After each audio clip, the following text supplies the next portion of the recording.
조금 전에 읽어보았던 말씀이 이제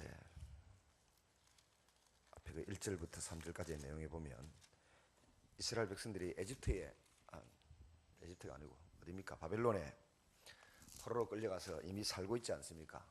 BC BC 605년에 다니엘과 세 친구가 끌려가고 또 597년에 에스겔 선지자와 1만 명의 누구 표현에 하면 연봉 1억짜리 이상 되는 1만 명의 포로들이 끌려갔는데 그 사람들에게 지금 예레미야가 편지를 써보내는 겁니다. 편지를 써보내는데 그거 가서 어떻게 하라고요? 읽어본 그대로 채소밭 가꾸고 놓고 키우고 그 성이 평안하기를 길고 마음을 하나님께로 돌아가도록 하나님을 잘 섬기는 삶을 살아라. 그렇게 포로생활 지침서를 편지를 써서 보낸 겁니다. 포로생활 지침서. 이처럼 하나님은 우리가 어디에서 무엇을 하든지 삶의 지침을 다 주셨어요. 특별히 조금 입신해가 누워가지고 계시를 안 받아도 계시를 주실 때는 특별히 이유가 있어서 계시를 주세요. 계시라기보다 성령으로 말씀을 주시고 하지. 대부분 성령님이 우리에게 주시는 말씀은 성경에 있는 내용을 우리가 깨닫지를 못하니까 요한복음 14장 26절에 나오는 것처럼 떠오르게 깨닫게 해주시는 거예요. 저 같은 경우도 성령님이 주시는 그 말씀을 좀 들었는데 내가 어떻게 된 건지도 모르겠어요. 새벽에 전 좀 사람 눈치를 옛날에 많이 봤는데 사람 눈치 보고 특별히 눈치 많이 본 분이 우리 아버지잖아요. 육신의 아버지. 육신의 아버지 눈치 보니까 우리 아버지는 버럭버럭인데 이게 막 진짜 공황장애 올라 그래. 어떤 데는 대충 마루에 있어서 아버지가 들어오시니 인사드리면 그래, 기분 좋아가지고 자기 기분 좋으면 아무렇게. 근데 기분 나빠가지고 들어오다가 여기 서가지고 이러면은 어디 버리장머리 없이 어른은 마당에 세워놓고 지는 높은데 그 마루 위에 서서 기도하냐고 기도를 한다. 인사하냐고 내려왔을 게 혼나고 내려가서 또 인사하고 기분 좋으면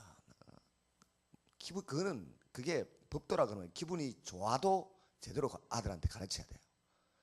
근데 기분 나쁘면 성질 내면서 가르치냐. 기분 좋을 때 아이들 교육을 시켜야지.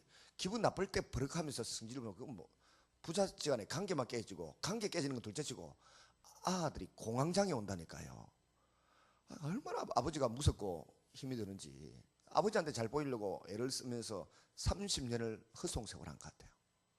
근데 시간이 가면 갈수록 주님을 알고부터 하나님께 인정받아야지 하는 생각이 자꾸 드는데도 불구하고 어디 가서 맛있는 것만 먹으면 아버지가 생각이 나는 거예요. 결혼해서 요새는 맛있는 거 먹으러 가면 집사람이 생각나지만 같이 사나 고생한 마누라가 생각나는데 30, 40까지는 아직 아버지가 생각나요. 아버지 맛있는 거 좀 사드렸으면 좋겠는데 그런 생각이 들더라고요. 그러니까 그만큼 아버지한테 짓눌린 거예요. 그 아들을 그렇게 키우면 안 돼. 꾸중하고 뭐라 할 거는 기분 좋을 때 불러놔놓고 뭐라 해야지. 저도 좀 버럭하는 체질인데 얼마 전에 우리 협동 목사, 기관 목사 하나 있는데 설교를 하는데 성경 구절 마태복음 11장 28절에서 30절 읽어놔놓고 사회 분석, 철학, 피로사의 책 이야기 하면서 40분을 하고 있더라고. 다음에 잊어버릴 것 같은데 안 되겠다 싶어가지고 방에 불 앉아놓고 내가 조용히 이야기했는데 내가 지금 얼마나 화가 난지 알겠냐 그러니까 알겠다는 거예요. 평소에 약간 하나면 버럭하고 설교를 걷다로 밖에 뭐냐 이라고 지나갈 텐데 목사가 장로님 성경 가르치는 사람이지 피로사회가 어쩌고 저쩌고 그 책이 유명하다네요. 목사님 독일에서 히트쳤는데 한국 사람이 쓴 책인데 그야말로 해겔 어쩌고 저쩌고 이런 사람을 뛰어넘는 기가 막힌 책이래요. 한번 사볼 생각이라. 이거 철학하신 정사님인가 목사님 계신데 그거 좀 읽고 독후감서가 보내주면 좋겠다. 그걸 내가 볼 때 2분 소개하면 될 거를 한 10분 이상 하고 또 이 세상이 스마트폰이 어쩌고 하면서 40분 동안 설교하면 성경 구절 설명은 딱 1분도 안 하더라고. 좀 따져가면서 이야기를 해서 나이가 40 서너 된 목사인데.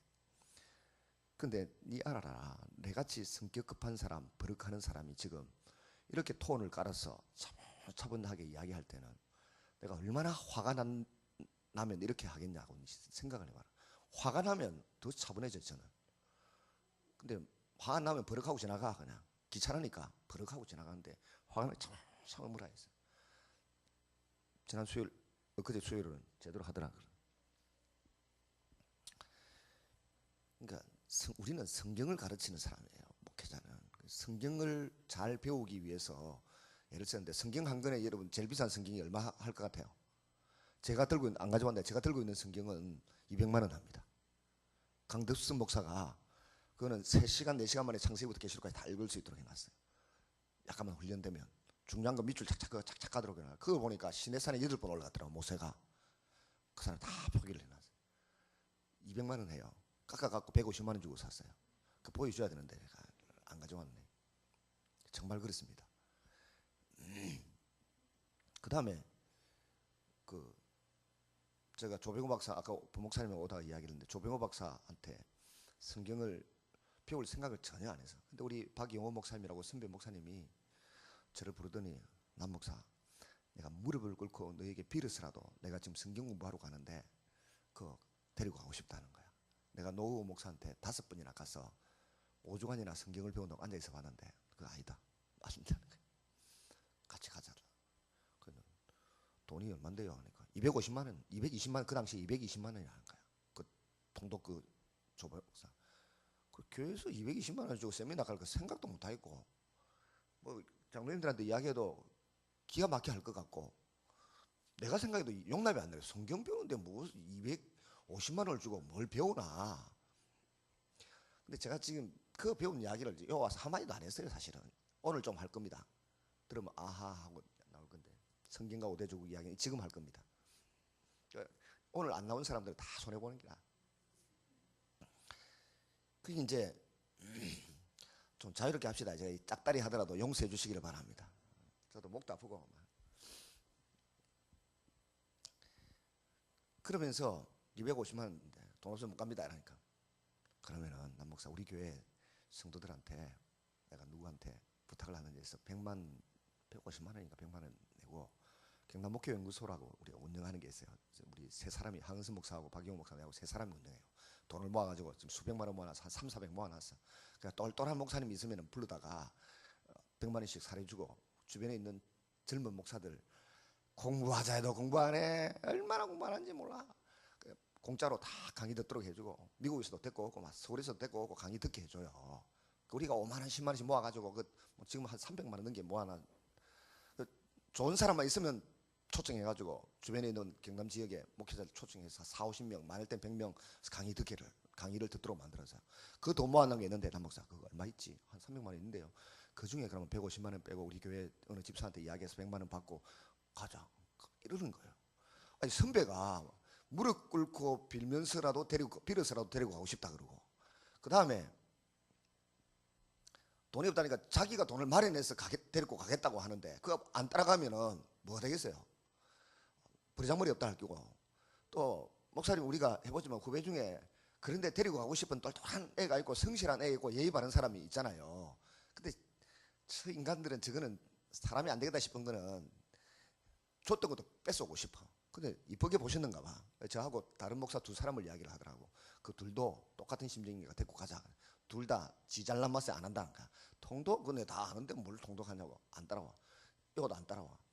그런데 따라갔더니 강의를 들어보니까 오전 10시 반에 아침 6시 목요일마다 아침 6시에 출발해가지고 도착하면 10시 반이라 10시 반에 시작해서 오후 4시까지 강의를 듣는데 목사가 들을 게 뭐 있어요? 첫 시작 5분, 제일 중요한 게 첫 시작 5분, 마칠 때 5분이라 5분 빼고는 들을 게 없어요. 목사님 이미 성경 이야기 여러분도 다 알잖아요. 들어보니까 아는 것만큼 은혜가 되고 모르면은 눈만 뻐끔뻐끔 뜨고 지금 뭔 소린고 이렇게 생각하지. 아는 사람만큼만 눈에 들어오는 거예요. 그게 앉아있으면 요 목사님들이나 제일 오늘 제가 이 주간에 했던 이야기들이 눈에 팍팍 들어오지 평신도들은 모르겠어요. 내가 평신도 아니라서. 그러니까 5분 이상 들을 게 없어. 그런데 벨소리 다 들어가면서 막 청와대 갈 때는 다음에 남 목사님 빼고 뭐 신 목사님 데리고 갈 거다 해서 입에 음식 넣어갖고 오물오물 말한다고 쫑거나 줘가면서 그래가지고 배운 거예요. 성경을 배우는데 돈을 그렇게 투자하고 고생을 목사들이 한다는 걸 압니까? 장로님들 이 생각 안 해보셨죠? 돈을 그렇게 들여서 배우는 거예요. 성경이 이게 장난이 아니라 책이 이게 눈이 안 열리면, 영적인 눈이 안 열리면 안 읽혀지고 안 믿어지는 책이라. 아무리 읽고 싶어도 신문만 봐. 제가 대학 다닐 때부터 신문사 편집장을 하고 하니까 하루에 4시간씩 신문을 읽었어요. 월간동화, 신동아, 어떤 타임지까지 뭐 분석하면 타임지 처음에 코리안 헤럴드 그 타임지 말고 또 신문, 영자 신문 그거를 한 페이지 쭉 읽는데 보니까 처음 시작할 때는 내가 영도 한일은행에서 알바를 했어요. 대학 1학년 때 알바를 했는데 아르바이트 할 때 그 2달인가 했는데 4시간은 여자가 쓰고 4시간 내가 쓰는데 8시간 근무 중에 4시간 앉아가지고 영사전 갖고 공부를 하기 시작하면 겨우 한 페이지에 한 바닥 다 보는 거라. 그래서 자꾸 넣으니까 나중에는 뭐 영어가 탁 펴면 그냥 착착착 넘어가 되지만 그런다고 해서 영어가 되나? 읽을 줄 읽고 해석은 하는데 누가 연설을 하면 들려야지. 말을 하면 말이 돼야지. 통역이 안 되는 거야. 그러더니 합동체에 그 하드키 목사님이 공부하자 따라가니 하루에 그 뭐 5시간, 4시간 정도, 4시간인가 5시간인가 한 달 20일 동안 계속 따라 읽으니까 네이티브가 읽어주는 거 따라서 읽는 거야. I am student 하면 따라서 I am student 4시간 하고 나니까 기가 뚫리더라고. 책이 한 권 외워지고 2권 외우고 나니까 뭐 그냥 통역이 어지간한 거는 되더군요. 어지간한 거는 나머지는 계속 더 따라 같이 해야 되고 단어만 외우면 되는 게 아니고 그 사람들이 말하는 억양과 문장을 통째로 그대로 다 외워서 따라해야 되는 거라. 영어도 길이 있더라고. 길이. 성경도 마찬가지로 길이 있더라고요. 길이. 그리고 보니까 우리의 삶에도 길이 있더라고. 부부 생활에 대해서도 제가 이야기했잖아요. 그제 계속 한 이야기 있죠. 아내를 사랑하는 것이 결국 나를 사랑하는 것이더라. 그런 것도 있고 뭐 교회 장로님들을 대하는 것, 그 집사님들을 대하는 것, 어린 아이들을 대하는 것도, 이쁜 처녀들을 대하는 것도 성경에 다 있잖아요. 이쁜 처녀들을 어떻게 대하라고? 친여동생처럼 대하라고. 어디 있어요 그게? 어딘지 알기 뭐고 디모데 전서에 다 있어요. 성경에 우리의 삶에 대한 모든 지침이 다 있어. 나이든 아줌매들은 어떻게 대하라고? 친어머니나 누님처럼 대하라고. 그 디모데 전서에 다 있어요. 장로님들을 어떻게 대하라고? 나 장로님들 앉아 계셔야지 뭐. 장로님들 어떻게 대하라고? 어디 있어요 그게? 베드로 전서에 안 있습니까? 베드로 전서에 잘 다스리는 장로들을 배나 존경할 줄 알며, 그게 목사님도 포함됩니다. 목사님들한테는 목사님을 어떻게 대하라고? 그 어디 있어요? 갈라디아서 6장에 보면 모든 좋은 것을 말씀을 가르치는 자와 함께 하라. 성경에 없는 게 없어요. 다 있어요. 근데 그 말씀대로 하면 돼. 그 말씀대로. 그 말씀대로 살면 병들 것도 없고 시험 될 것도 없고, 교회가 진짜 하늘나라의 축소판이고 천국의 모형이고 축소판이 행복한 것입니다. 근데 그 말씀을 제치나 놓고 지 개똥 철학을 갖고 들어와서 생각하면, 제일 목사님을 안 입고게 생각하고 많이 갈구는 게 누군가 하면 대학 교수들인데, 중고등학교 선생님들은 그래도 좀 낫습니다. 대학 교수들이 많이 갈가.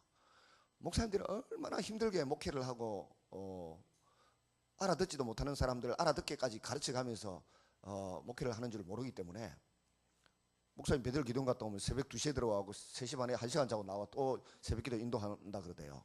뭐 한다 그러는지 몰라. 주무세요 그냥. 우리 교단에 거창에 주남선 목사님이라고 있습니다. 자는 것도 일이다. 낮잠 주무시면서 누가 뭐라 하니까 자는 것도 일이다. 또 쉬는 것도 일이다. 요새 저보고 저도 실실이 돌아다니까 자는 것도 쉬는 것도 일입니다.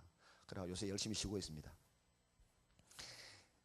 그러니까 그 모든 게 성경에 다 있어요. 제가 하는 이야기들이. 근데 그 성경의 지침을 따라서 잘 배워서 익히면은 왜 교회 안에 분란이 일어나고 우리가 스트레스 받고 쓰러지고 그러겠어요. 그 다음에 성질 내지 마라 그랬잖아요. 성질 내고 그렇게 있으면 마귀가 틈을 탄다고. 마귀가 틈을 타면 정말 여기는 악한 영에 그렇게 사로잡힌 사람이 많지 않아요. 내가 보니까 목사님이 성령 하나님에 대한 능력이 있으시고 말씀을 잘 가르치니까, 말씀을 잘 먹으면 악한 영이 틈을 타지 않아요. 근데 말씀을 잘 안 먹고 자꾸 세상 경험이나 생각을 가지고 자꾸 판단하기 시작하면 거기에 사단이 틈을 타서 그 사람을 잡게 되는데, 그럼 나중에는 생각 자체가 사단적인 생각을 하게 되어 있습니다. 그렇게 안 되도록 제가 악한 영에 사로잡혀서 고생을 많이 해봤어요.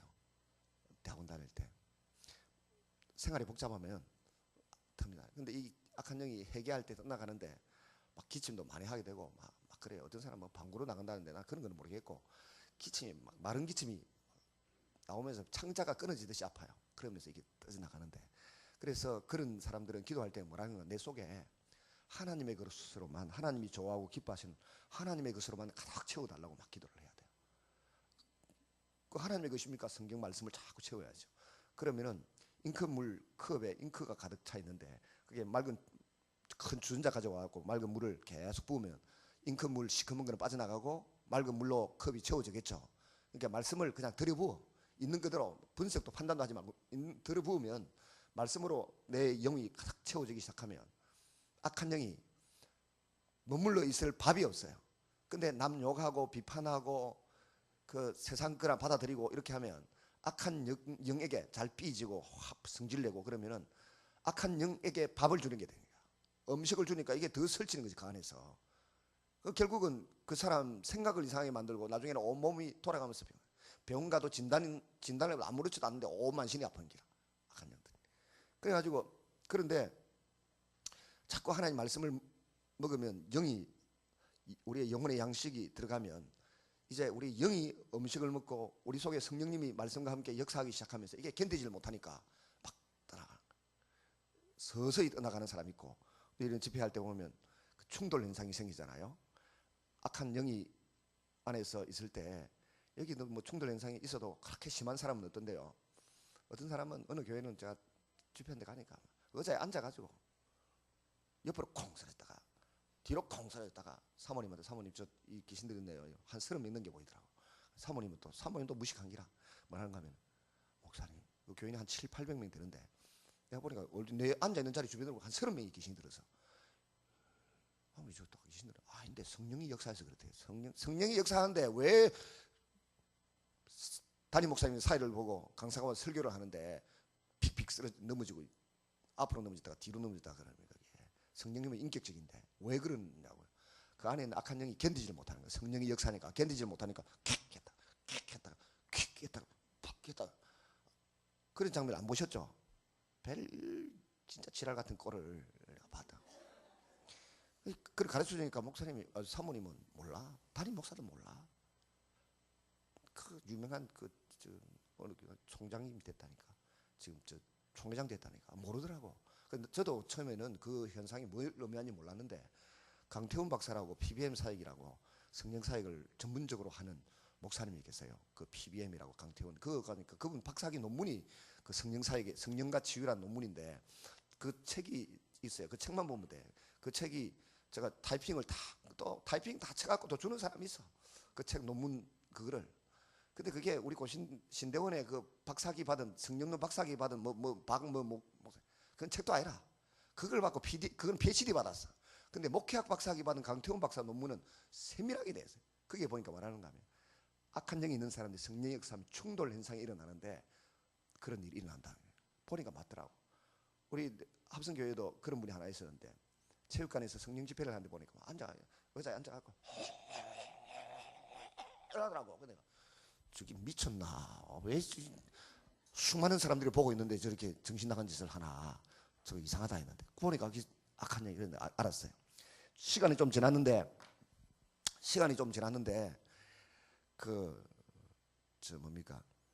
파킨슨이 왔다는 거예요.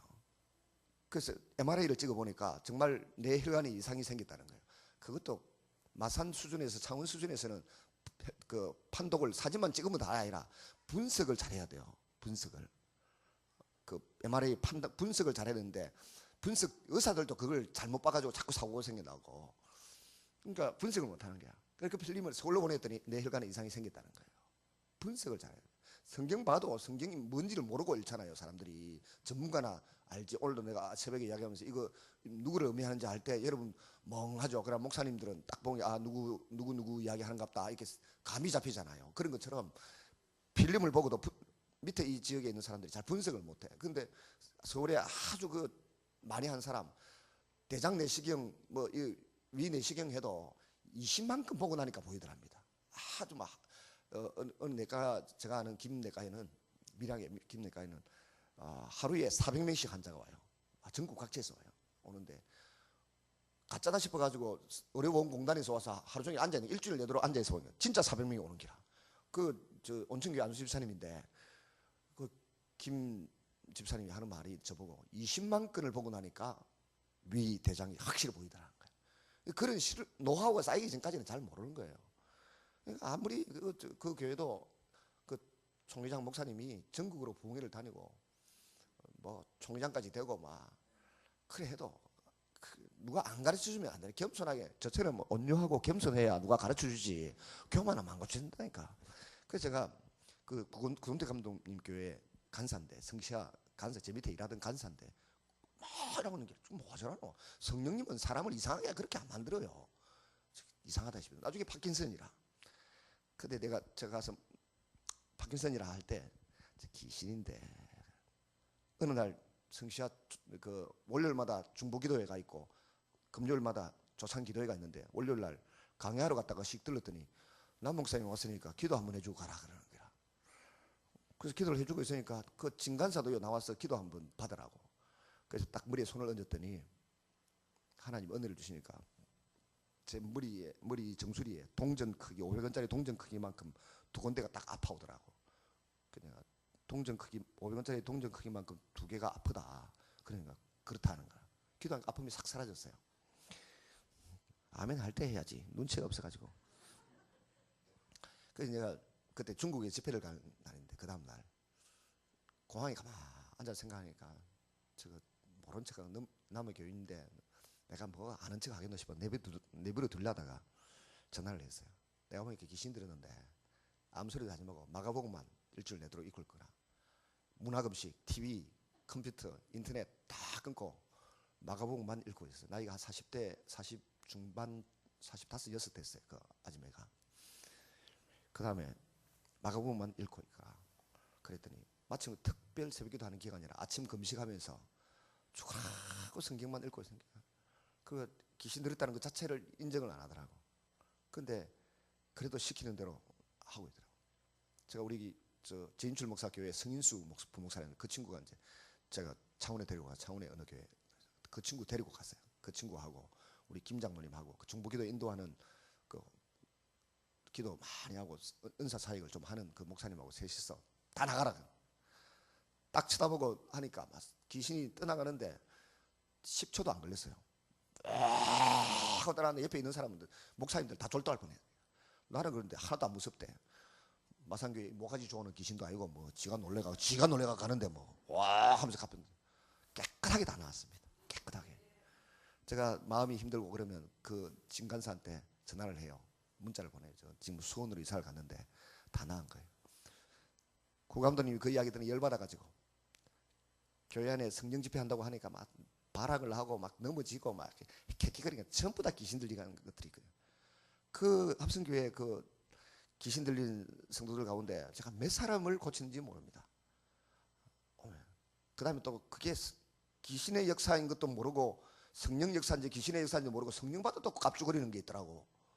그래가지고 내 불러 막 귀신이야 그러니까 아니래. 쓸데없는 소리 하지 말고 어떤 또 서영 이름이 눈에 각막이 터졌는데 눈이 안 보이는 거야. 앞에 눈이 각막에 핏줄이 터졌는데 근데 머리 손을 얹으니까 배가 이러는 기라. 왜 이러냐니까 성령 받아서 그때 어느 성령 집회할 때 그래서 성령 집회를 목사님들이나 장로님들이 좀 싫어하게 된 거예요. 귀신이 들어있으면 지는 성령 받았다는 거야. 악한 영이 들어서 그런 거지. 그게 어제 성령이냐. 성령님이 할 일이 없어가지고 주여 하면 배가 벌럭 또 누가 안수기 되지만 배가 벌럭 그게 무슨 그거는 악한 영이 들어있어요. 여기도 한 명 있더라 내가 보니까 목사님한테 말씀 한 명 있더라. 벌럭 하더라고. 그래서 내가 눈은 기도해 주니까 그 자리에서 봐요. 근데 그 다음날 도루묵이라. 그래서 또 아예 그 다음날 내가 눈을 딱 기도해 주면서 그랬어요. 기도해 제가 왜 이 이야기를 하는가 하면 여기 도움받아야 될 분들이 있기 때문에 지금 말씀드리는 거예요. 아무 소리도 하지 말고 하나님, 내 속에 하나님의 것만 가득 채워지게 해 주십시오. 하나님의 것이 아닌 것은 내게서 떠나가라고, 자꾸 떠나가게 해 주세요라고 부탁 기도를 드리고, 동시에 내가 나사렛 예수님을 명하노니 내 속에 악한 영은 떠나갈지어다, 하나님의 것이 아닌 것은 떠나갈지어다, 자꾸 스스로 명령하면 그 서집사는 목사님 사랑을 참 많이 받는 한 5인방 중에 한 분 정도로, 그런데 그렇게 돼 있더라고. 하루 만에 나갔대. 하루 만에 볼렁볼렁하게 사라졌더라고.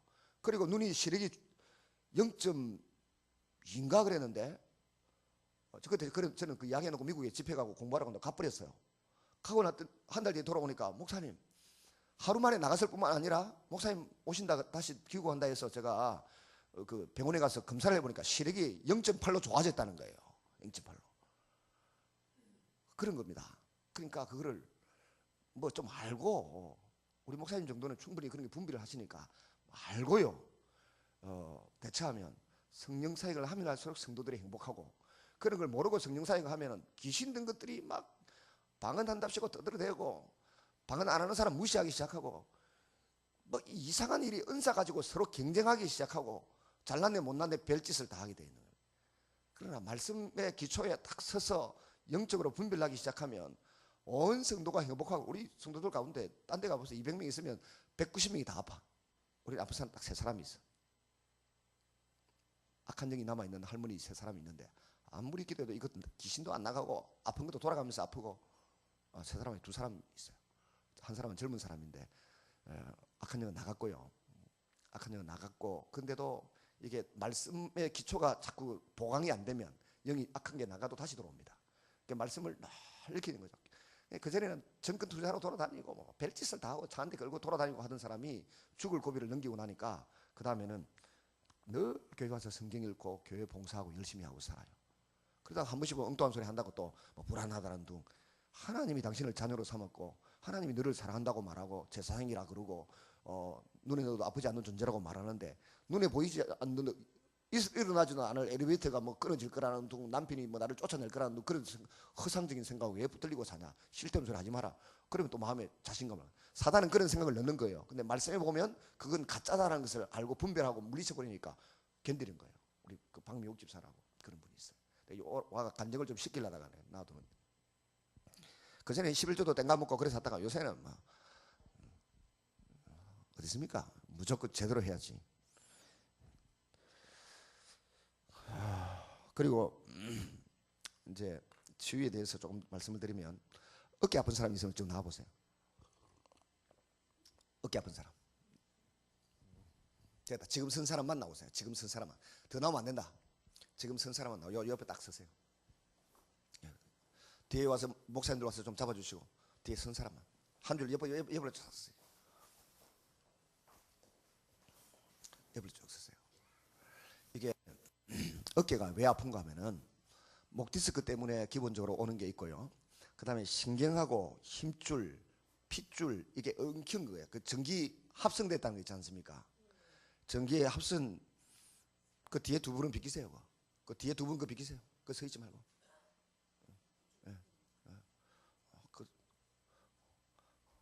어머님 눈치가 있어야지 그 빨리 나와 옆에서든 가지.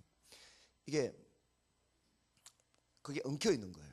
제가 어떤 사람은 그래서 아픈 사람이 있고, 그 다음에 스케줄이 있어가 아픈 사람이 있어요. 스케줄이 있어가 아픈 사람 손 들어보세요. 그렇다고 말씀을 하셔야지. 참네. 스케줄 둘이 같이 서라고. 친구 둘이, 친구가 언니인가 뭐 모르겠다마는, 스케줄 아닌 사람은 옆으로 비키세요. 기도가 다 달라요. 스케줄 아픈 사람은 스케줄 때문에 기도를 해야 되고, 스파크 합성이 생긴 사람은 합성의 기도를 해야 하고, 다 달라. 그래서 제대로 적어 와야 되는데, 제대로 스케줄이 있어서 그렇다. 스케줄은 병원에 가면은 돈 많이 내고 레이저 가지고 이렇게 그걸 흩어요. 아니면 뭉쳐 있으면 드러내면 되는데, 드러내야 되는데 그거 드러내는 거 사라지는 거예요. 그 다음에 이게 꼬여 있는 사람은, 충돌 증후군하고 막 이렇게 이게 어깨에 꼬여 있는 사람은, 예를 들어 힘줄, 인대, 신경 이게 막 얽혀 있는 사람들은 그거를 떼놔야 될 거 아닙니까? 그 병원에 가면 뗀다고. 칼 가지고 쫙쫙 째가지고 어느 정도 치유해 놓고 운동만 하라 그런다고요. 근데 이 스케줄은 그리 앓고 이게 꼬여 있는 거를 치료하는 걸 전 몰랐어요. 의사들한테 들은 거야. 의사를 통해서 들었는데 스케줄 이거는 우리 그 어제 이야기했던 항중선 장군 동생 황은선 목사님이 맨날 골프를 치사 두면 어느 날 막 회의하고 있는데 아파서 잠을 못 잔대 밤에 스케줄 아파서. 그렇죠? 그것도 스케줄입니까? 그러니까 병원에 가니까 레이저로 막 주신대요. 레이저로 이렇게 하고 그걸 흩어버리면 괜찮대. 병원 가서 흩어지나 그게 안 돼. 1초 만에 나왔어요. 스케줄 흩어버리고 나니까. 그래서 온 천하에 다니면서 골프 치고 다니시. 그래서 내가 너무 심하게 골프장 나가면은 형님 다시 그 저 신경 누르고 있는 그 스케줄 다시 모아본다.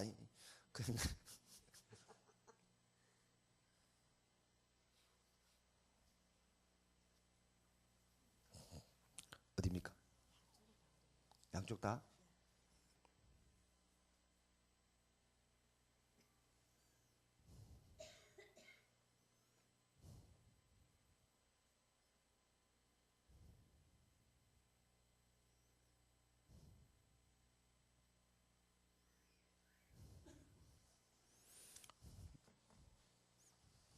그것도 스케줄입니까? 네? 목 뒤에 스케줄입니까? 또 목 뒤에 스케줄도 있어요.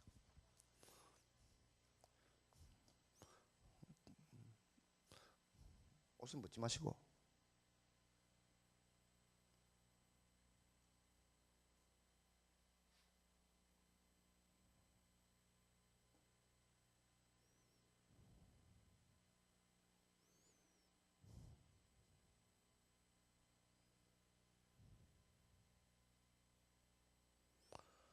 됐습니다.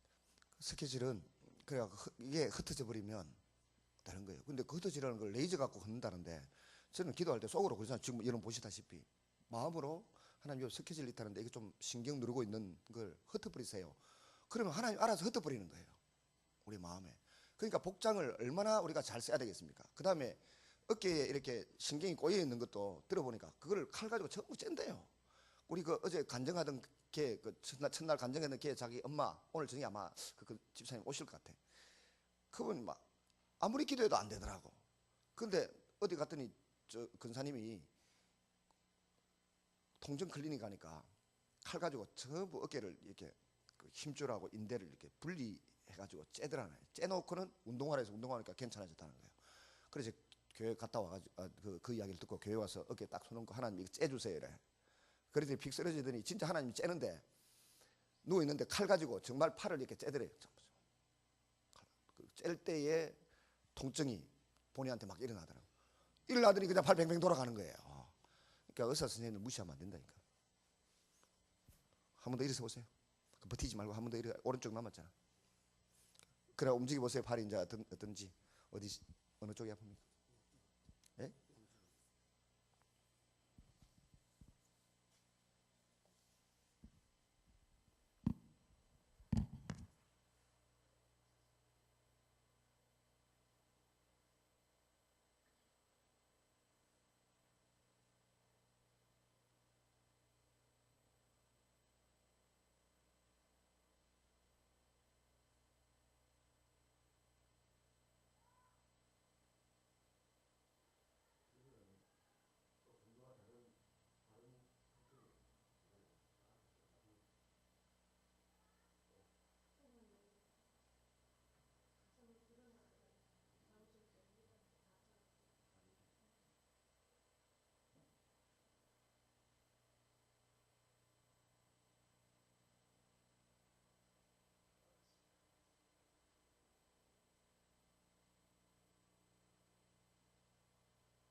이렇게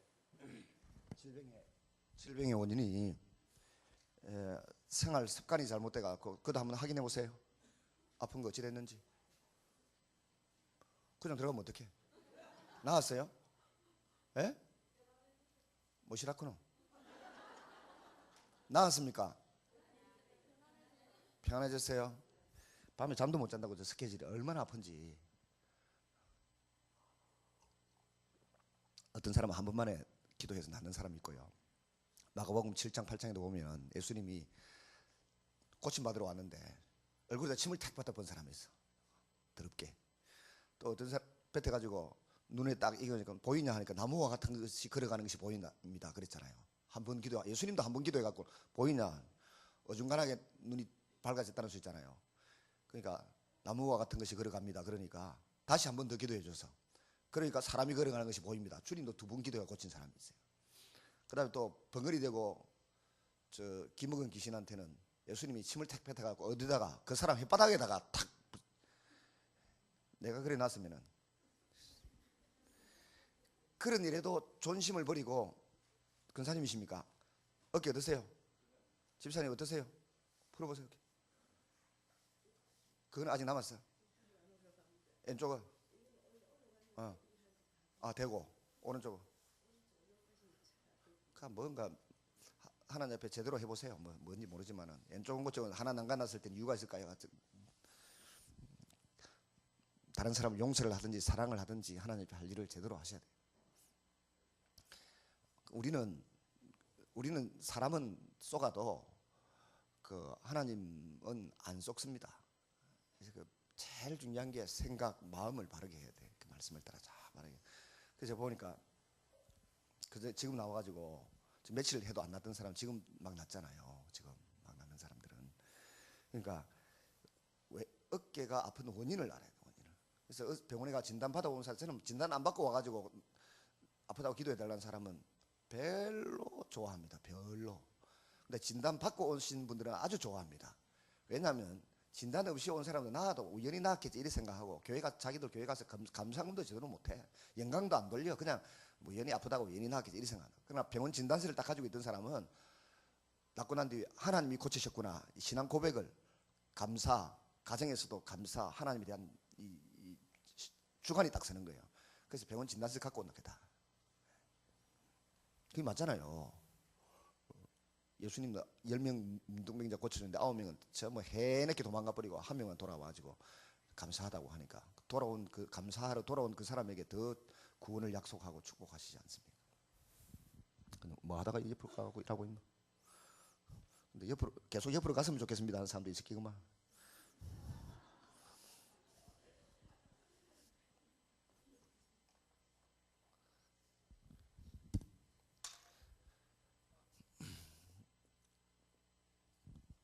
아브라함은 BC 1000년의 사람입니다. BC 2000년의 사람입니다. 아브라함 시대는. BC라는 건 비포 크라이스트, 예수님 오시기 전. 다윗은 BC 1000년대의 사람이에요. 솔로몬 임금이 이게 뭡니까? 천년 사이, 천년 사이죠. 그 다음에 술 이름이 천년에 약속하는 거 있잖아요. 노무현 대통령 해운대 누르마리에서 마시던 그 술, 그것도 호산나 교회 안수 집사님이 그것도 술 공장하고 있구만. 솔로몬은 BC 971년부터 해서 931년까지 40년 동안 왕노를 했습니다. 여기 플러스 40 해보세요. 몇 년입니까? 971년 더하기 40년 하면 몇 년인데? 1011년? 이래 됩니까?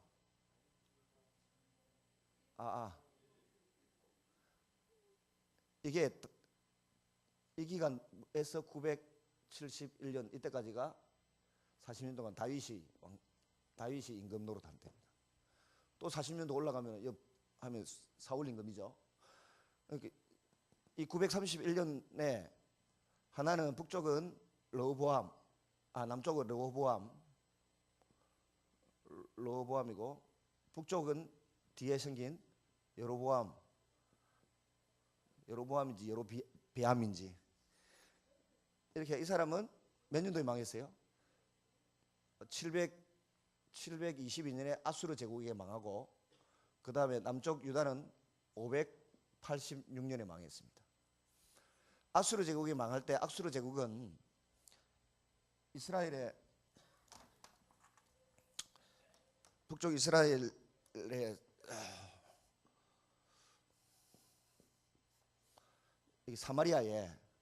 사마리아에다가 여기서 와가지고 사마리아에다가 주변에 있는 모든 그 이방 민족을 수도 사마리아에 있는 귀족들 리더십을 가진 사람들은 전부 이런 지역으로 다 흩어버렸어요. 다 옮겨놓고 다 아수르 제국은 이렇게 옮겨놓고 여기 있는 귀족들을 우리 섞어놓은 거야. 서로 막 섞어놓은 거야. 정복한 나라다. 섞어놓은 이유가 뭡니까? 이 귀족들이 있으면 이 똑똑한 사람들이 돈과 실력을 가지고 전부 이제 군사 쿠데타 반란을 일으킬 가능성이, 독립운동을 펼칠 가능성이 있다고 해서 다 흩어버린 거예요. 그러니까 사마리아의 북쪽 이스라엘은 독립운동을 일으킬 만한 인재가, 리더십을 가진 사람이 있다 없다? 없게 된 거죠.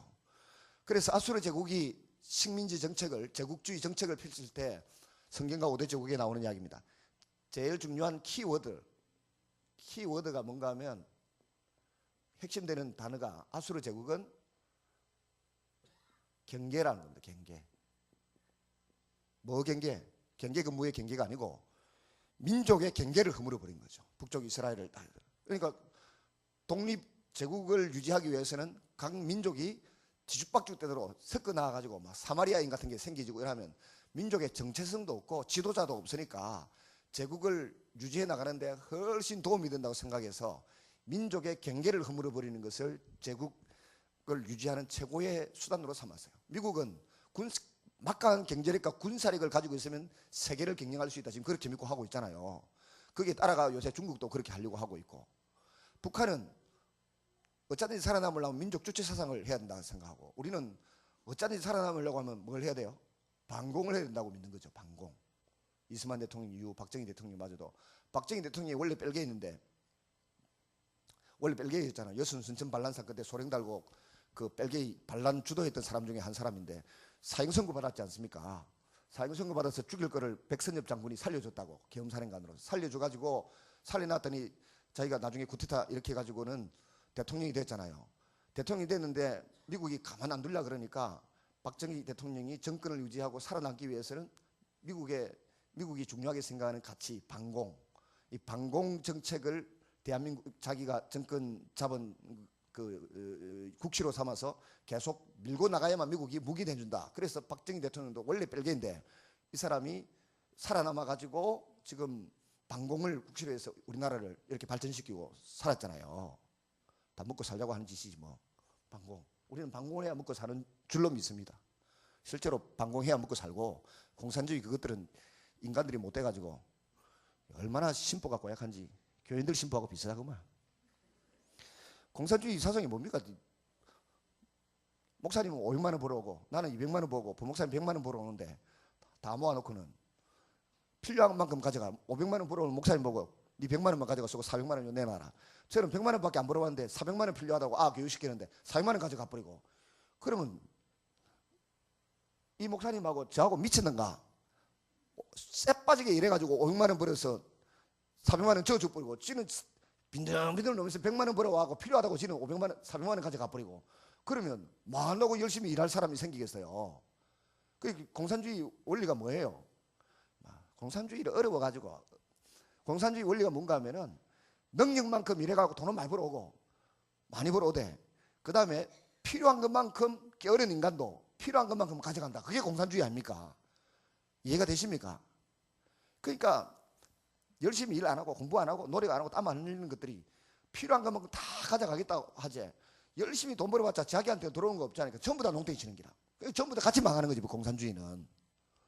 공산주의를 같이, 내가 노무현을 찍고 문재인을 찍어도 알고 찍어야지. 모르고 찍으면은 그 뺄게이지. 그렇게 하니까 지금 사회주의 국가나 러시아나 우리 딸내미 공부하는 데 가보면은 요만한 한 평짜리 보도블록 가는데 하루 종일 하고 있어. 대스미 붙어갖고 내보고 싶으면 10분 만에 다 하겠더라. 그걸 하루 종일 하고 있다니까요. 그러니 같이 망하는 거지, 같이. 자기 근데 벌어 400만 500만 원 벌어 다 자기 먹고 쓰고 싶은 대로 쓴다 하니까 죽으라고 열심히 쫓아다니는 거야. 저는 100만 원 벌어가지고는 안 되겠다 싶으니까 열심히 해야 되겠다 싶어서 죽으라고 열심히 하는 게라 또. 그래가 200만 원 벌고 300만 원 버는 거지. 그게 민주주의고 자본주의잖아요. 왜 쓸데없는 소리 하고 있나?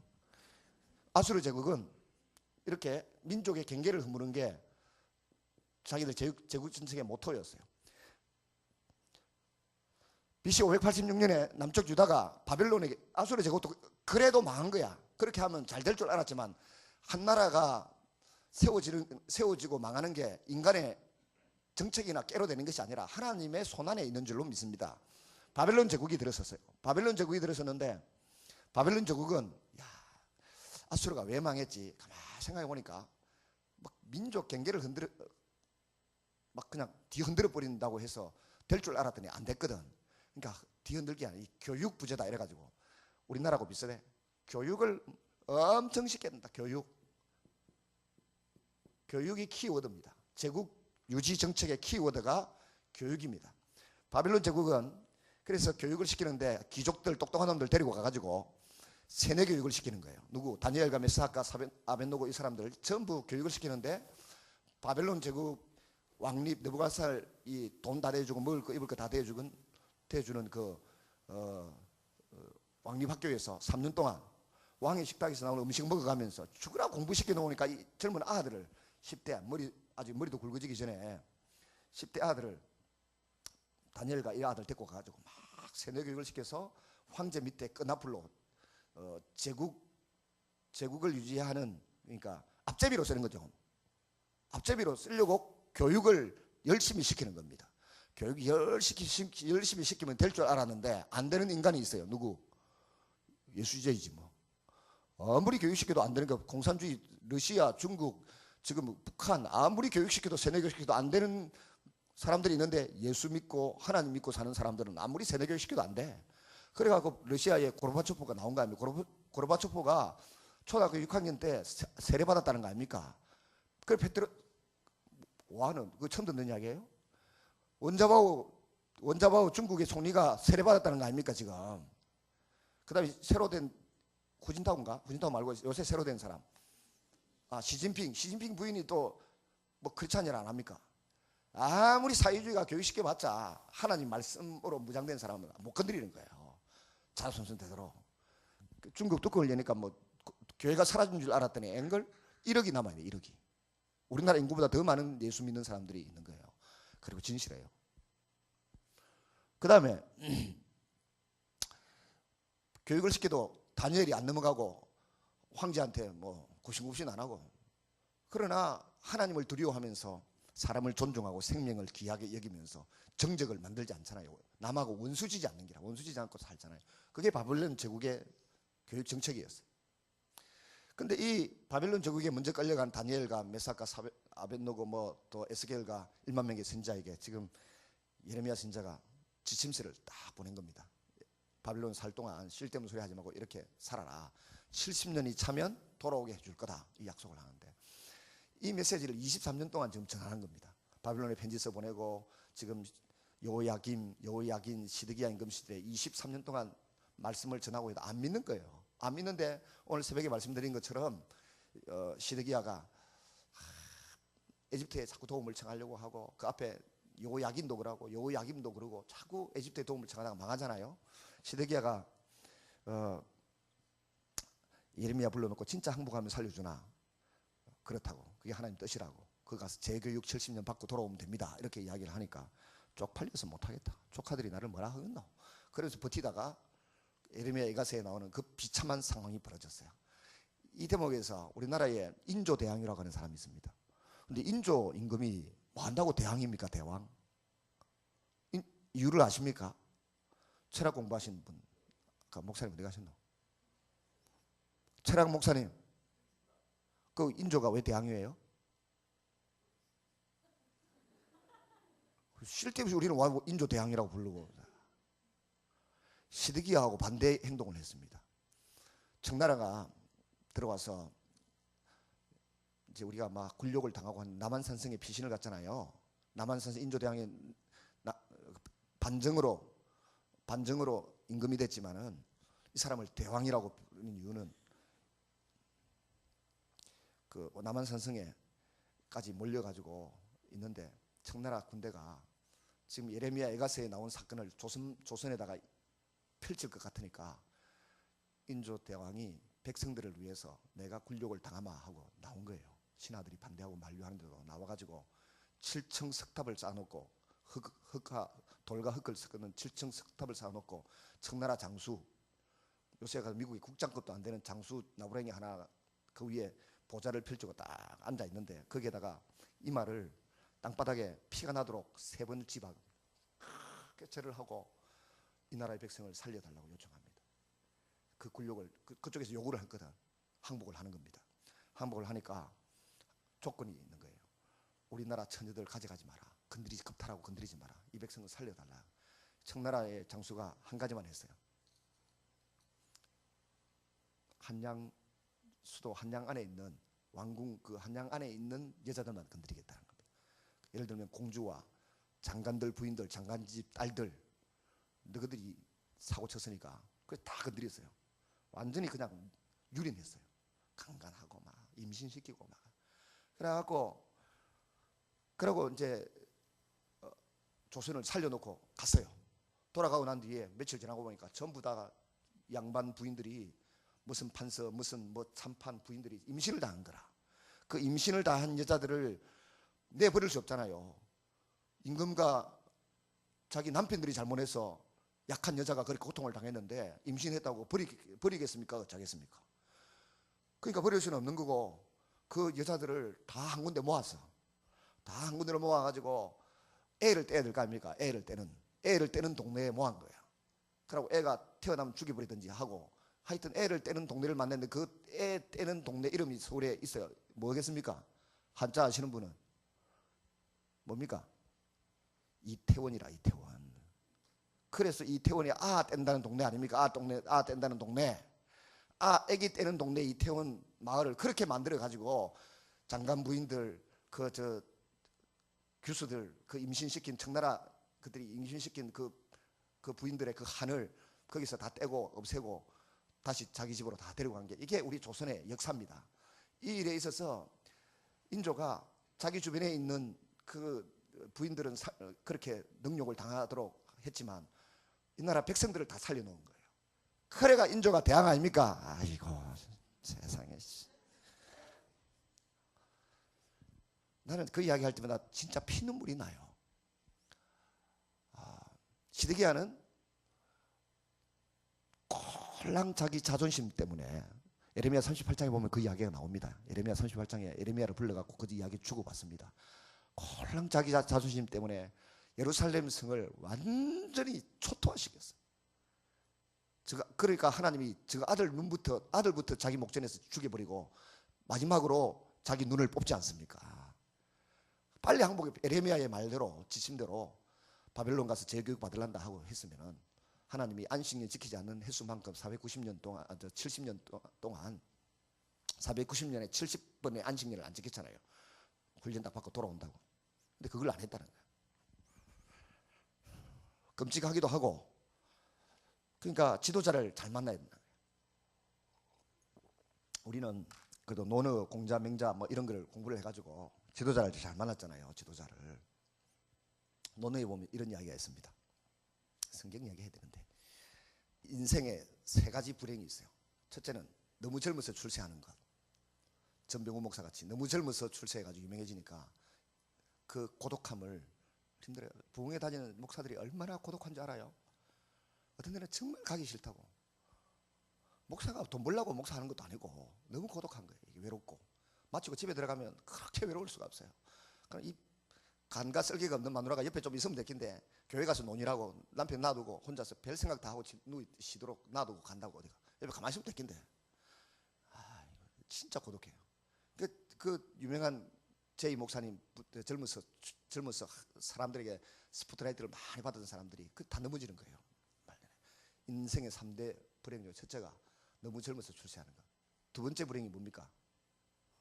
중년에 배우자를 잃는 것. 우리 남편 빨리 죽었으면 좋겠다 생각하는 분들은 빨리 얘기하시라고.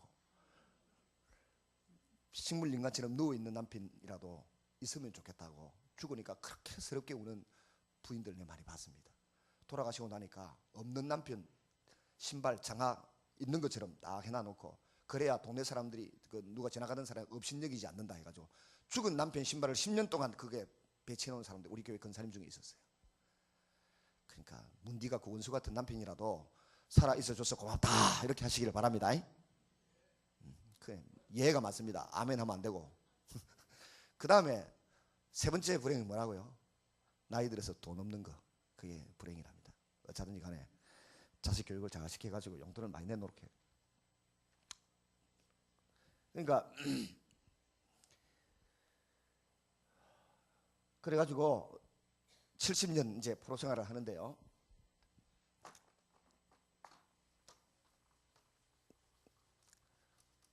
(70년) 동안 프로 생활을 하는데 70년이 도대체 그럼 70년 몇 년부터 몇 년까지냐? 605년부터 1차 프로로 끌려갔던 605년부터 생각해요. 70년 그 누구야? 기루스 황제가 538년에 돌아가라 그랬거든요. 38년에 돌아갔는데 준비해가지고 536년에 돌아왔어요. 536년에 1차 프로 기한을 했거든. 스룹바벨과 여호수아 제사장이 돌아와가지고 스가랴서에 뭐 기록이 되어 있잖아요. 성전 짓고 하는 게 536년에 돌아왔어요. 이렇게 계산하면 71년이 되죠. 그래서 이 70년 만에 돌아왔다 이렇게 생각하는 사람이 있고, 2차로 이걸 지지하는 사람도 있고, 이스라엘이 망한 것은 성전과 함께 역사를 같이 하기 때문에. 성전이 언제 파괴됐습니까? 500 몇 년? 남쪽 유다 멸망 586. 586 개띠라고 내가 쓸데없이 457 이야기를 하고 586 개띠 소리를 하겠나. 우리 동기가, 저는 62년생인데 원래 주민등록상 한 해 더 늦게 돼 있지만 우리 같이 공부하는 형님들은 전부 다 군대 갔다 오고 공부를 못 해갖고 586 개띠라 하다. 대부분이 586 개띠고, 저는 62년생이고. 그런데 이 586 개띠의 유다가 망했어요. 그리고 성전 봉헌 예배를 2차 스룹바벨 성전이라고 하는데, 1차 성전은 솔로몬 성전이고 2차 성전은 스룹바벨 성전이고 3차 성전은 뭡니까? 헤롯 성전이죠. 헤롯 지어줬다고. 스룹바벨 총독 때 지었던 그 성전이 언제 봉헌되었습니까? 눈치를 때리면 70년 빼면 될 거 아닙니까? 아이고 참. 515년에 봉헌이 됐어요. 크세스 아하수르의 임금의 아버지 다리오 황제 때 성전이 봉헌됐습니다. 이걸 계산하면 이 장이가 성전 파괴와 성전 완성이 됐을 때 계산하면 이게 70년이에요. 이것도. 저는 이 뒤를 보고 싶은데 어떤 학자들은 이슬을 믿는 사람도 있어요. 야간 이렇게 이제 성전이 70년 포로 생활을 마치고 돌아오게 됩니다. 1차 포로 기한이 536년, 2차가 오늘 새벽에 뭐라 합니까? 하토장 457년. 예?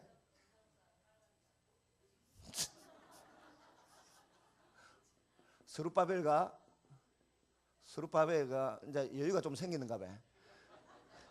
그 에스라가 18,000명 데리고 1,800명 데리고 1,800명 데리고 들어왔어요. 여기는 5만 명 데리고 들어왔고 1,800명 데리고 들어왔고, 그 다음에 느헤미야가 444년에 쉽잖아요. 4만 명 데리고 들어갔어요.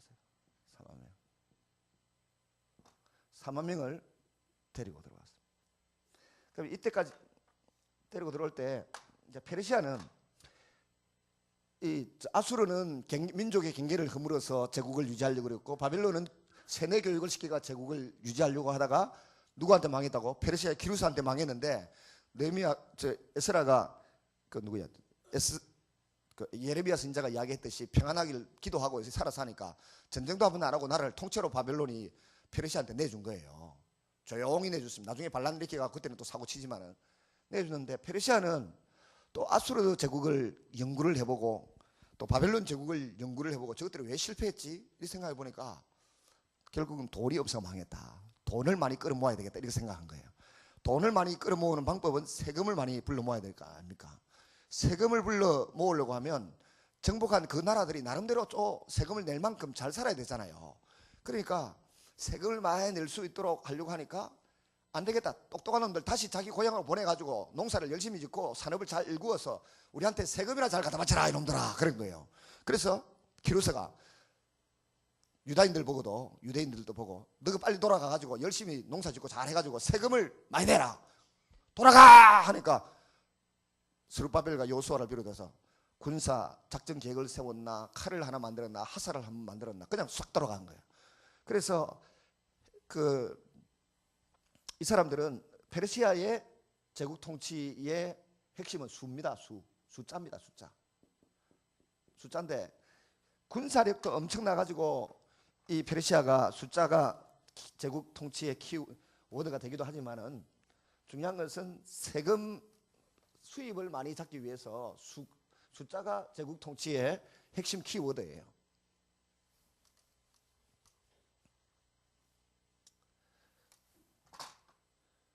그 다음에 숫자를 가지고 페르시아 제국을 잘 건설해 오다가 여러분 잘 아시는 것처럼 아까 그 다리오 황제가 그리스한테 전쟁을 한번 벌려가지고 지고 그 복수한다고 에스더 왕후의 남편 아수에르가 2차에 걸쳐서 전쟁을 시도했어요. 그래가지고 살라미스 해전하고 또 무슨 전쟁에서 2차에 걸쳐서 패배를 했습니다. 패배를 하고 난 이후에 좀 있다가 그 331년에 알렉산더 대왕, BC 331년 알렉산더 대왕이 나와가지고 페르시아를 멸망시킵니다.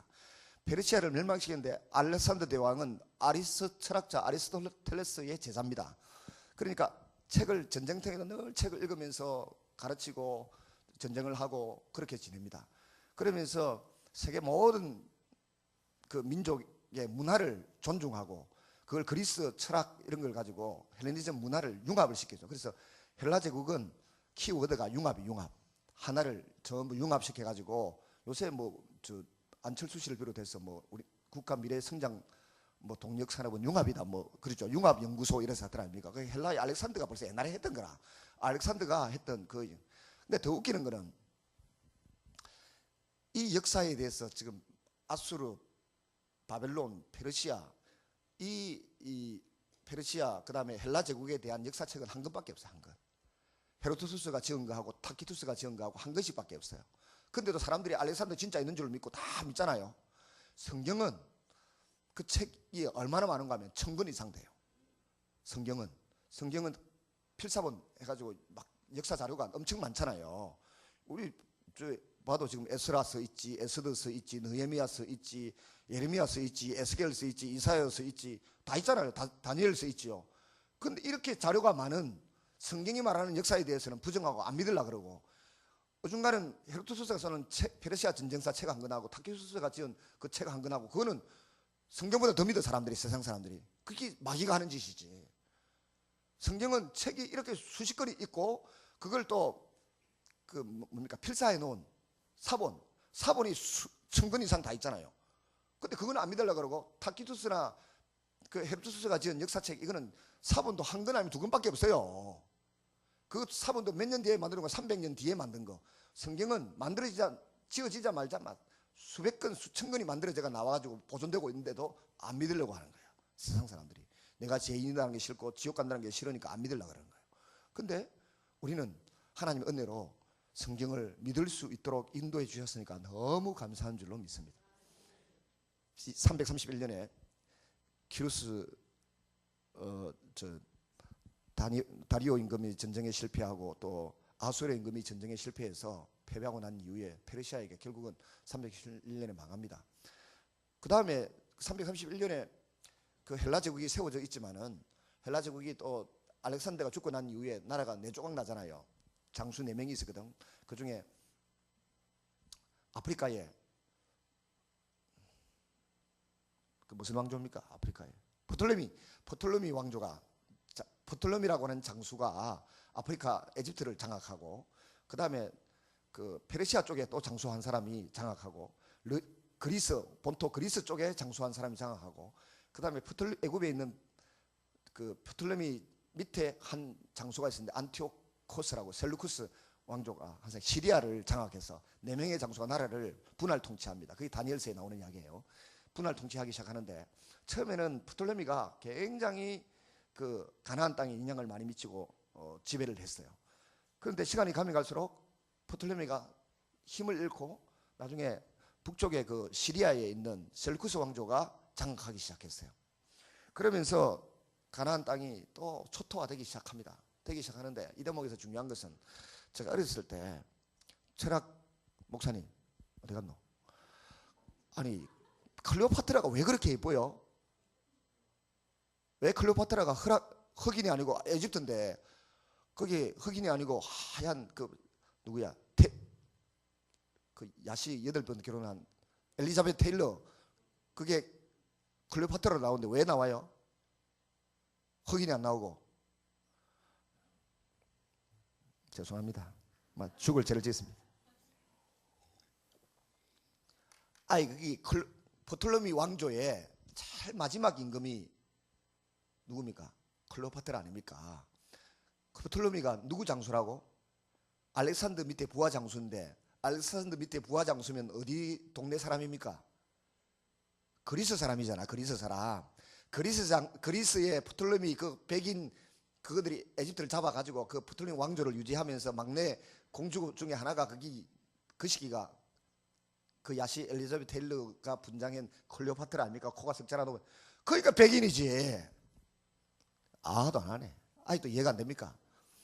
에집트 사람들은 시커매 대부분이. 근데 요새 혼혈 생겨가 약간 갈색 피부도 있지만은 근데 클레오파트라가 그렇게 이쁘게 분장해 나오는 이유를 저는 모르겠더라고요 옛날에. 근데 성경을 통독하면서 공부를 해보니까 이게 그리스 사람이라 그리스의 딸이 그리스 사람들의 핏줄을 물려받은 그 클레오파트라인 거예요. 그래가지고 그 아프리카 클레오파트라가 코가 석자만 높으면 세계 지도가 바뀌었을 거다 그렇게 이야기하잖아요. 이 클레오파트라가 코가 낮아가지고 누구한테 붙었다 시즈한테 붙었다가 옥타비아누스 안토니우스한테 붙었다가 뭔 소리도 모르는 소리 내가 해봤자 모를 끼고 지나갑시다. 그래서 하다가 중간에 신구약 중간사에 보면 정리를 끝내놔놓고 앞에 중간사에 보면은 그 마카비 왕조에서 마카비 왕조 유대인들 중에 반란을 일으켜 가지고 왕조를 만든 데가 있어요. 그때에 마카비 왕조의 그 황제가 에돔에 있는 에돔을 그 유대인화시켜 식민지화시켜서 유대인화시켰어요. 그러면서 마카비 왕조에 들어와서 총리로 일한 사람이 있습니다. 그게 누군가 하면 대헤롯이에요.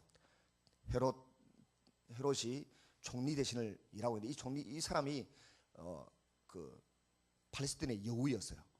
나중에 보면 옥타비아누스하고 안토니우스하고 둘이 전쟁하는데 군자금을 양쪽으로 다 주면서 누가 로마의 황제가 되든지 간에 나를 살려달라 이래가지고 그 유다의 가나안 지역에 그 헤롯 왕조가 헤롯 임금이 들어오고 헤롯 안티파스가 들어오고 헤롯 아킬라우스가 들어오고 그렇게 조금 생각 있는 사람 거기 갔다 보면 헤롯 저기 어디서 나타나가지고 하나 싶지만은 그 마카비 왕조에서 불러들인 거예요. 에돔을 그러니까 일본이 우리나라를 집어삼켜 가지고 우리나라 사람들을 자기 밑에 대신으로 썼듯이 마카비 왕조가 에돔이라고 하는 거기를 집어삼켜 가지고 그 중에 똑똑해 보이는 그 머리가 잘 쓰고 똑똑해 보이는 그 대헤롯을 총리 대신으로 세운 거예요. 그 총리 대신이 유대인들이 갖고 있는 돈을 갖다가 양쪽으로 군자금을 대주면서 누구든지 이기든지 간에 나를 왕으로 좀 세워주면 좋겠다. 그렇게 돈을 줘가지고 왕권을 산 사람이 헤롯이에요. 그 헤롯이 헤롯의 아들이 대헤롯의 아들이 예수님 당시에 막 애기 죽이고 또 그 손자가 사도행전에 보면은 가이사라 빌리고 가면서 연설을 크게 하니까 신의 목소리다 어쩌다 이라 샀다가 벌레가 먹어서 사흘 만에 죽는 사람 있죠. 그 손자입니다. 그렇게 역사가. 그러니까 헤롯이 거기서 나왔구만. 우리는 근데 그거는 관심 없고요. 어쩌든 간에 22평에서 32평에서 47평으로 가는 게 관심인데 막 그만하소 목사님이라는 사람이 있어서 그만둡니다. 근데 여기 이제 이 대목에서 한번 봅시다. 예레미야가 오늘 본문에 읽어 주었던 그 지침서를 따라 열심히 살았던 다니엘이 있었고 다니엘은 605년에 끌려갔습니다. 그 다음에 또 열심히 살았던 누가 있어요? 에스겔 선지자는 597년에 포로로 끌려갔습니다. 그 다음에 이 시대부터 이미 예언을 해왔던 그 23년간 예언해왔던 누구? 예레미야 선지자. 그 다음에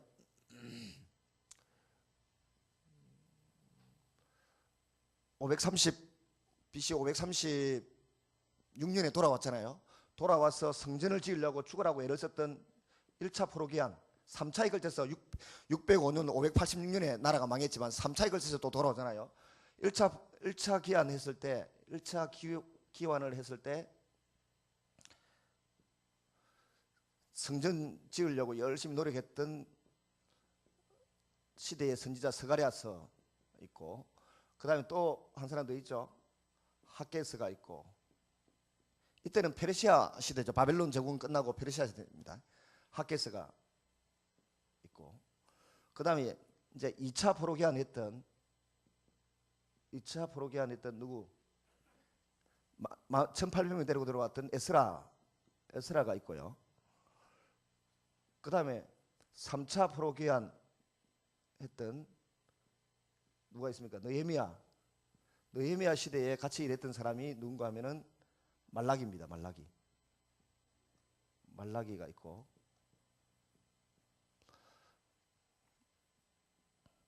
그 다음에 그 에스더스는 1차 포로기한과 2차 포로기한 457년 그 사이에 지금 BC 483년경에 있었던 일인데, 이게 에스더스 아닙니까? 에스더스. 몇 권입니까, 책이? 그 다음에 다니엘은 이 시대에 다니엘서를 썼고, 하나, 둘, 셋, 넷, 다섯, 여섯, 일곱. 그러니까 페르시아 시대에 활동했던 사람은 책이 모두 몇 권입니까? 7권이죠. 페르시아 시대에 7권. 다니엘서 제일 먼저 나왔고, 두 번째 스가랴서, 학개서 나왔고, 세 번째 에스더서 나왔고, 네 번째 에스더서 나왔고, 느헤미야, 말라기, 7권 맞죠? 네, 7권 나온 거예요. 구약이 이렇게 정리가 됩니다. 근데 이 대목에서 우리가 이제 염두에 둬야 될 것은, 제가 오늘 저녁에 그 본문을 좀 바꾸려고요. 누가복음 1장 5절부터인가 해서 21절까지로 바꾸려고요. 신약도 하나 해야 되겠다 싶어요. 저 목사님은 신약은 모르는가 보다 이럴 것 같아요.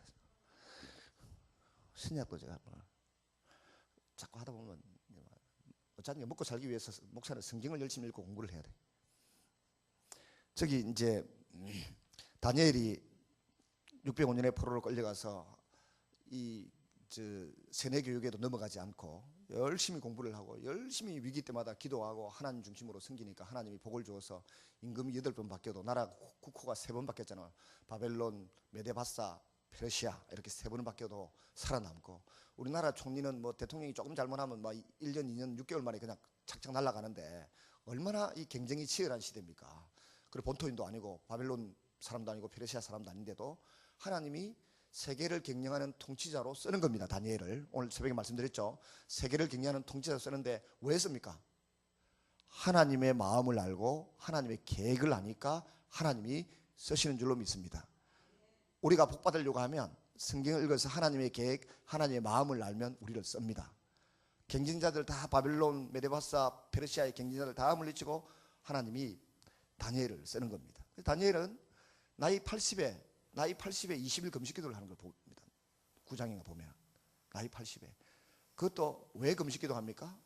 다윗처럼 자식 살려달라고 기도한 게 아니고 하나님 말씀을 깨닫게 해달라고, 세계를 경영하시는 하나님의 말씀을 깨닫게 해달라고 20일 금식기도 하는 중에 예레미야가 쓴 서책 예레미야서를 이해했다는 겁니다. 그러니까 70년 만에 이 나라가 우리가 돌아갈 거다라는 걸 믿음을 갖고 기도하면서 견디는 거죠. 그 고독한 향수병에 걸려가면서도 고독하며 기도하면서 견디는 겁니다. 그리고 인간의 죽음과 부활을 압니다. 다니엘서 12장입니까? 제가 보면 주님께서 티끌 가운데 자는 자를 이렇게 세우시고 또 많은 영혼을 옳은 대로 돌아오게 한 자는 하늘에 별과 같이 빛나게 되리라. 그런 말씀, 부활에 대한 믿음을 쫙 가지고 살아가는 다니엘의 모습이 정말 이 시대에 우리는 한국 땅에 편안히 살면서 고생을 덜 하니까 그런 꿈을 안 꾸고 그런 기도를 안 하는지 몰라도 편안할 때일수록 하나님께 더 초점을 맞추고 관심을 기울이면서 기도하고 도움을 청해야 됩니다. 그 다음에 이제 돌아왔던 1차 포로 기간 때 돌아왔던 스가랴 학계는 돌아와서는 하나님의 성전을 지어야만 되는데 성전 짓는데 중간에 누가 도비야 산발랏이 막 못 짓게 방해를 해가지고 몇 년 쉬었다가 이렇게 BC 515년에 성전을 완공하죠.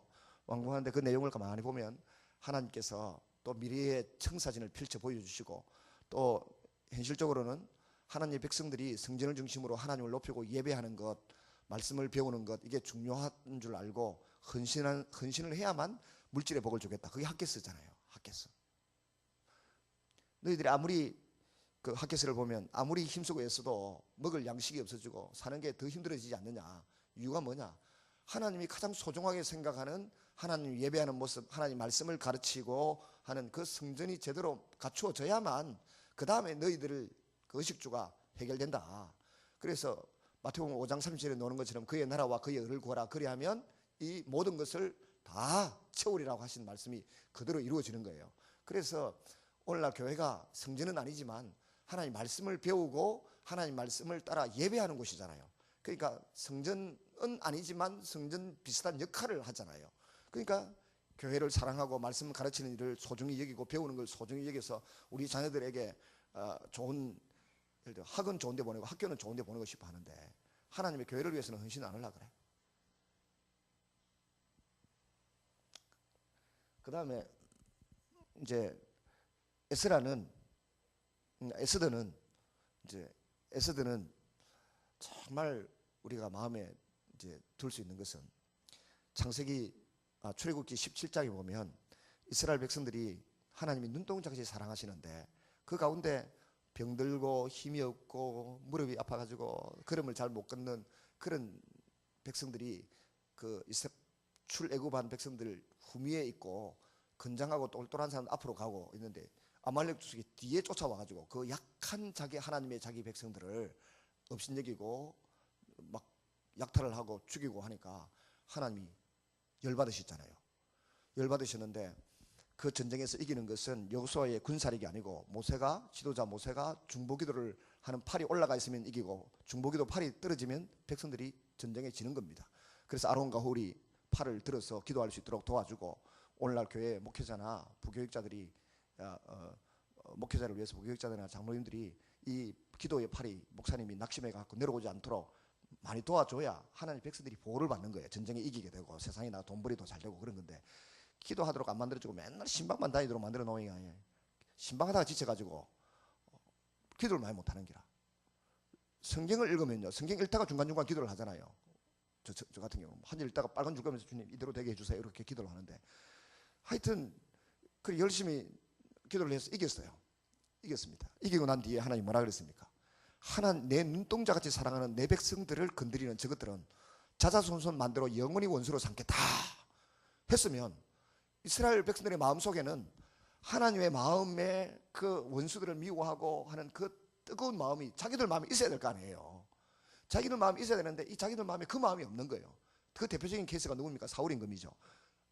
아말렉의 왕 아각을 죽이라 그랬는데 죽이지도 않고 지 힘을 가시하고 명예를 높이는데 사용하는 수단으로 앞세우고 데리고 왔어요.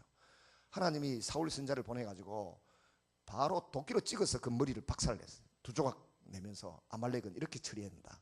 하나님의 철천지 원수다라고 하나님의 법칙을 세웠습니다. 하나님이 싫어하면 우리도 같이 싫어하고 하나님이 좋아하면 기뻐하는데 우리도 같이 기뻐하고 같이 좋아해야 될 줄로 믿어요. 근데 다윗은 보세요. 아말렉 족속은 아무리 좋은 소식을 가지고 와도 사무엘 상하를 읽어보면 절대로 용서 안 합니다. 그대로 죽입니다. 그대로 죽입니다. 사울 임금의 죽음을 자기가 죽였다 그러고 멜류간하고 반지 빼가지고 다윗에게 갖다 준 그 소년을 죽이지 않습니까? 다윗은 복을 받는 거예요. 사울 가문과 베냐민 지파 그래서 망하는 겁니다. 이 사실을 그 베냐민 지파 사람들은 가슴을 치는 거예요. 그 중에 누가 있었더라? 모르드게가 있었는데 모르드게가 페르시아 왕궁에서 문지기 정도 하는 서기관 정도 하는 뭐 이런 사람이었던 것 같은데 자기 사촌 여동생 에스더 우리 어릴 때는 왜 그걸 삼촌이라 그렇게 가르치더라고요. 그렇죠? 그렇게 배웠잖아요. 모르드게는 에스더의 삼촌이다. 성경을 보고 삼촌이 아니고 사촌 오빠라. 사촌 오빠가 에스더를 정말 친딸처럼 잘 길러내는데 둘이서 먹고 살아야 되는데 먹고 사는 게 중요한 게 아니다. 하나님의 원수 아말렉의 후손, 그 당시에 페르시아의 황제가 1인자고 2인자인 하만이 지나갈 때마다 인간 취급 안 하는 겁니다. 내 목을 따라. 나는 아말렉 사람한테는 고개를 숙여 절을 못한다. 그래가 둘이서 철천지 원수지간이 되잖아요. 그게 모르드게의 목을 따른 것 같아 보였어요. 자기가 망하는 길이고 죽는 길처럼 보였는데 나중에 알고 보니까 그게 모르드게를 출세시키고 모르드게를 애굽의 페르시아의 총리 대신으로 세우는 습경이었어요. 약간의 고난이 찾아온다고 해서 하나님이 싫어하는 것들을 좋아하고 그 짝부터가 타협하고 빌부터 살면 안 된다니까요. 하나님이 좋아하는 일에 마음을 두고 생각을 두고 가야 되지. 그래서 모르드게를 하만이 죽이려 하잖아요. 아각의 후손이고 아말렉의 후손이니까. 모르드게가 왜 그랬을까요? 모르드게가 우리 조상 사울 임금은 아각을 작살내지 않고 아말렉의 후손 아각 왕의 작살내지 않고 살려두고 하나님의 말씀대로 안 했다고 우리가 망했는데, 나는 절대로 저 철천지 원수, 하나님의 원수, 우리의 원수, 우리 집안의 우리 지파의 원수, 저한테는 절 못한다 이렇게 된 거 아닙니까? 에스더도 마찬가지고. 그래가지고는 하만이 기분 나빠가지고 유대인 다 죽인다고 날짜 잡아놓고 도장 다 받아놓고 난 뒤에 모르드게가 에스더에게 편지를 보내가지고 니는 왕궁에 있어서 이 할을 면하고 살아남을지 몰라도 그렇게 살면 안 된다. 니는 하나님이 너를 통해서 구원 안 하면 다른 사람을 통해서라도 하나님 백성은 반드시 지키고 구원하실 거다. 그러니까 에스더가 자기 사촌 오라버니의 성질을 아니까 할 수 없다. 내가 죽으면 죽어더라도 우리 유다 민족을 살리고 우리 오빠를 살려야 되겠다 이런 생각이 들어가지고는 3일 금식하고 그 임금 앞에 가지 않습니까? 임금 앞에 가니까 임금이 어여쁘게 받아들여주고 기도하고 가니까 받아들여주는 거지. 미인이 한둘이가 돼. 페르시아 왕궁에 받아주면서 소원이 뭐냐, 나라의 절반이라도 주겠다. 간도 크지. 나라의 절반도 주겠다 이러니까 이 에스더가 오늘 저녁에 오늘 저녁에 했습니까? 내일은 했습니까? 파티에 참석해 주세요. 그 총리 대신 하만도 데리고 와주세요. 하만이 입이 째지는기라 그 이쁜 왕의 총애를 받는 에스더가 파티에 황제와 자기만 초대했다고. 가서 보니까 이게 막 파티가 보통 뷔페가 아니고 파티가 아니라 이거는 황제나 총리 대신은 날마다 파티에 절을 사는 사람들인데 어지간한 음식, 어지간한 무희, 어지간한 실내 장식, 인테리어 음식을 준비해가지고 그 눈이 쏙 빠지도록 마음이 홀리도록 할 수 있겠습니까? 근데 에스더가 그 준비가 되어 있었던 여인이었다는 것입니다. 그런 파티를 기획하고 또 음식을 만드는 사람들을 마음껏 음식 만드는 사람이 에스더가 미우면 그 음식을 맛있게 만들겠습니까? 대충 만들고 말지. 그러니까 덕이 있은 거예요. 덕이. 에스더가 얼굴도 이뻤겠지만 몸매도 이뻤겠지만은 평소에 그 왕궁에 있는 사람들에게 마음을 얻었다는 겁니다. 덕이 있어서 마음을 얻었으니까 에스더가 요구하는 대로 지금까지 황제가 맛보았던 그 어떤 음식보다 그 분위기보다 탁월한 맛과 그 분위기를 연출해서 아수에로 임금과 하만의 간을 쏙 빼놓는 기라. 맛을 보고 난 이후에 뭐라 그럽니까? 아수에로 임금이 하는 말이 소원이 먹고 나라의 절반이라도 또 주겠다. 또 허풍을 떨어서 하니까 에이 그러지 말고 다음날 한 번 더 오세요. 한 번 더 초대합니다. 두 번째 파티를 할 때는 또 그 파티 지금까지 만들었던 사람 다 불러놓고 부탁하잖아요. 어제도 참 잘해서 너무너무 감사하고 너무너무 고마운데 내일은 진짜 잘해야 되거든. 있는 재주 없는 재주 총동원해가지고 진짜로 맛있는 그리고 분위기가 끝내주는 파티를 만들어 달라고 사정사정하고 또 비는 기라. 그러니까 진짜 또 끝내주게 해난 거예요. 그런데 하만이 기분이 한참 좋을 때 나는 유대인인데 네 소리 보고 하니까 나는 유대인인데 저 하만이 말이지 우리 동족을 한 날 한시에 다 죽이려고 법을 만들었다. 뭔 소리고? 아닥사스다 아수에로 임금이 생각할 때 이 이쁜 에스더 왕후하고 이 이쁜 에스더 왕후를 배출해낸 유다 민족을 이 인간이 하만 인간이 다 죽이겠다고 했다고. 그러니까 벌써 그 말이 딱 나오는 순간 하만은 나는 죽었다 싶고 이 황제는 그런 말을 할 정도로 에스더가 이틀 연속 만들었던 주연 이 파티가 탁월했다는 겁니다. 탁월했다는 거. 아들 보고 공부만 하라고 그렇게 좀 시키지 마세요. 공부 그 잘해가 어디 쓰려고. 공부 잘해가 먹고 사는 사람 몇 프로 안 돼. 그렇잖아요. 공부 잘해. 목사님 솔직히 우리가 뭐 공부 잘했나요? 내 고등학교 때 이쁜 여자가 잘 사귀고 있었는데 내 신학교 간다니까. 바보 축구들만 가는 신학교 가는 저 사람하고 안 사귄다 하고 도망가더만은 요새 날마다 울고 산다더라. 진주 예쁘게 생긴데 진주에 뭐 초등학교 산대 무슨 실험 실습하고 무역도 잘하고 음악도 잘한대.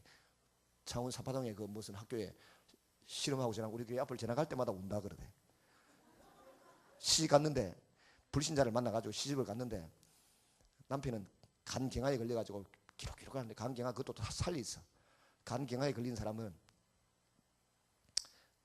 기도하면 낫지만 기도 안 하고 낫는 거는 양치를 3년 안 하고 세수를 3년 안 하고 머리를 3년 안 감고 목욕도 3년 안 하고 원시 상태로 돌아가는 거예요. 숲속으로 나무 속에 숲속에 그래가 살아났어요. 거창제일교감 윤종엽 장로님이라고 계신데 그분 초등학교 교무 교감할 때 맨날 학교에 맨발 벗고 다니니까 원시 상태로 돌아가는 거예요.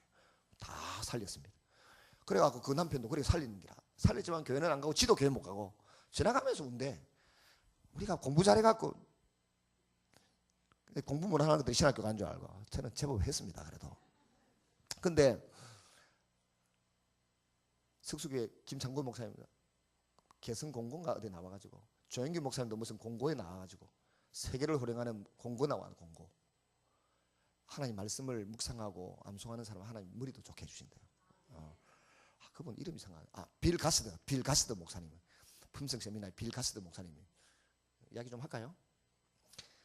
초등학교 1학년 마치고 2학년 올라가야 되는데 선생님이 보자더니 네 반장 안 했잖아. 한 해 더 하면서 반장해라. 그럼 뒤에 보니 엄마가 와 있더래. 싱긋이 웃고 있는데 공부를 못하니까 한 해 꿀이라는 소리를 선생님이 못하고 네 반장해라.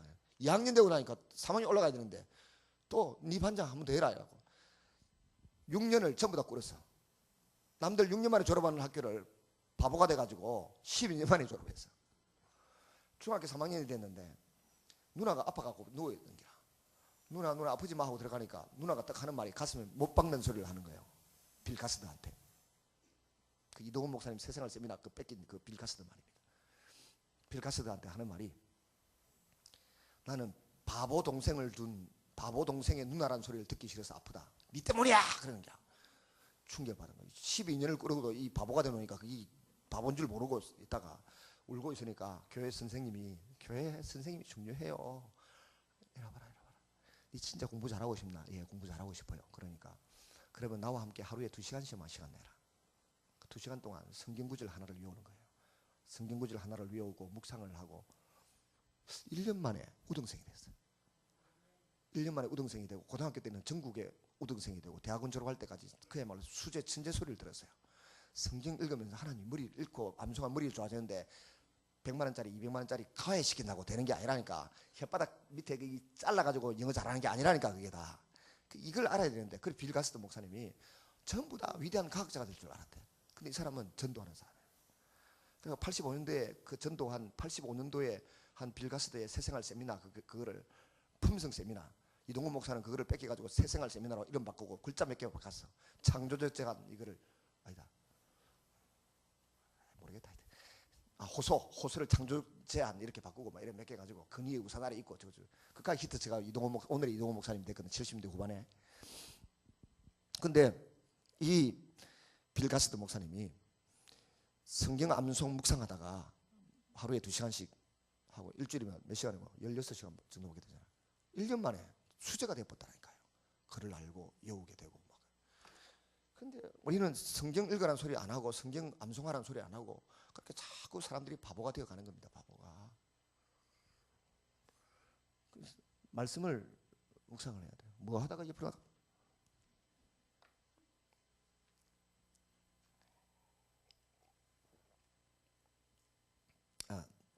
그래 이제 에스더 왕후가 정말 모르드게와 에스더가 그렇게 아수르 임금의 마음을 완벽하게 샀잖아요. 완벽하게 사는데 그 파티 금식기도 한 거 파티 2번 잘했는데 그 우리 아이들을 잘 길러내기 위해서 우리 자녀들을 잘 길러내기 위해서 뭐 도대체 뭘 해야 되겠죠? 이야기 들어보니까 뭐 해야 되겠죠?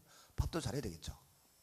지가 잘할 뿐만 아니라 다른 사람의 마음을 얻어서 밥을 지가 못하면 남이라도 잘 만들도록, 술 잘 담그도록 감독하는 그런 거라도 재주가 있어야 되고, 연출하는 재주도 있어야 돼요. 근데 그렇게 하려면 사람들로부터 신뢰를 얻고 그 사람 상대방을 존중해야, 그 사람들이 정중하게 존중해야만 그 사람이 와서 하죠. 우리 목사님이 연세가 저보다 거의 한 10살 많으신 것 같은데도 나이 많다고 폼 안 잡고요. 저 어디 두나미스 프로젝트인가 그거 가 있는데 정말 겸손하게 와서 한번 와달라, 또 집회해달라 하니까 오지. 아무데나 집회해달란다고 다 가는 줄 압니까? 목사님들이 뭐 오라 하면 다 가는 줄 압니까? 목사님 오라 한다고 다 안 가잖아요. 그 교회 분위기 보고 목사님 보고 가지, 안 간다고. 저 감리교회 감독님 같은 경우 저한테 전화해요. 고신적 교회 부르면 난 목사 거기에 갈까 말까. 제가 어떤 교회는 가시라 그러고 어떤 교회는 가지 마라 그럽니다. 목사님 못 됐으면 안 가요. 장로님들이 심하게도 안 가고 안 갑니다. 그러니까 존중하고 정중하니까 가는 거지 아무데나 안 간다니까요. 바쁘기도 되게 바쁜데 에스더가 그렇게 정중하게 부하 왕궁에 있는 밥 만드는 사람, 술 만드는 사람, 인테리어 하는 사람, 심부름 하는 사람 다 대하니까 그 사람들이 자기 일처럼 목숨 걸고 열심히 해준 거예요. 그 덕택에 아수르 임금의 마음을 사로잡고 한마디 딱 하니까 하만 목 쳐라 이렇게 나오지 않습니까? 그리고 하만이 자리고 있던 자리 다 뺏어가지고 모르드게에게 맡기니까 모르드게가 그 일을 다 감당하고, 그 다음에 죽여야 될 유대인 대신 그 아말렉 족속을 다 그 뭐 유대인들을 원수 삼아 죽이려고 하던 사람들을 반대로 하루 전날 다 죽여버리고 불임절 절기가 정해졌는데, 모르드게와 에스더가 이제는 갖고 있는 생각이 뭔가 하면은 하나님 우리에게 이 큰 구원을 주었으니까 이 큰 구원을 가지고 할 게 뭐냐, 가난하고 어려운 이웃을 돕자 해가지고 구제 정책을 막 펼치는 게 그게 불임절 아닙니까? 12월 달에 있었던 일입니다. 그게 에스더스의 주 내용입니다. 내용이고, 그 다음에 에스라스인데, 에스라스는 1장에서 6장까지는 과거에 있었던 일을 기록해 놓은 거고, 1차 포로 기한까지 고레스 황제가 바벨론 고레스 황제가 돌아가라 하고 다리오 임금 때 성전이 515년에 다 완공된 그 이야기를 쭉 하고 있다가 7장부터 넘어가면서 에스라가 본색을 드러내면서 이야기를 쭉 합니다. 에스라스가 두 가지 사건이 섞여 있어요. 하나님이 나에게 그 아수르 임금의 아들 아닥사스다 임금에게 친구가 되게 해서 왕께 구하는 것은 뭐든지 다 받을 수 있는 왕의 절친이 된 겁니다. 왕의 절친. 이 에스라는 하나님을 경외하고 신뢰하는 사람이었지만 동시에 황제와 아주 절친한 친구 관계가 되도록 그렇게 훈련된, 버르장머리 없으면 왕이 친구하겠어요? 멍청한 사람을 친구하겠습니까? 똑똑하고 정중하고 예의 바른 아들로 길러낸 겁니다. 그리고 에스더 왕후의 역할이 있었으니까 왕궁에서 그 왕자하고 친구가 된 이 에스라 학사 아닙니까? 그 우리의 자녀들을 길러낼 때 맨날 말만 하고 피 삐지고 막 아빠한테 함부로 하고 엄마한테 함부로 말하는 그런 놈 말고, 그런 아들 딸 말고 정말 거지에게도 정중할 줄 알고 예의를 갖출 수 있는 섬김의 사람, 예의 바른 사람으로 길러내요. 그러니까 이 사람이, 여러분 아무리 황제지만 모든 백성에게 미움받는 사람을 친구로 삼겠습니까? 누구든지 그 사람을 좋아하고 귀하다고 생각하는 그런 에스라가 되니까 왕께 구하는 건 뭐든지 받아요. 그리고 율법에 정통한 학사였어요. 성경을 얼마나 많이 읽었든지 율법, 제가 이야기했잖아요. 출애굽기 20장에서 23장까지, 신명기 5장에 11장까지 율법에 정통한 학자예요. 율법 하니까 우리는 모세오경 이렇게 듣는데 사실은 내용은 몇 장 안 되잖아요.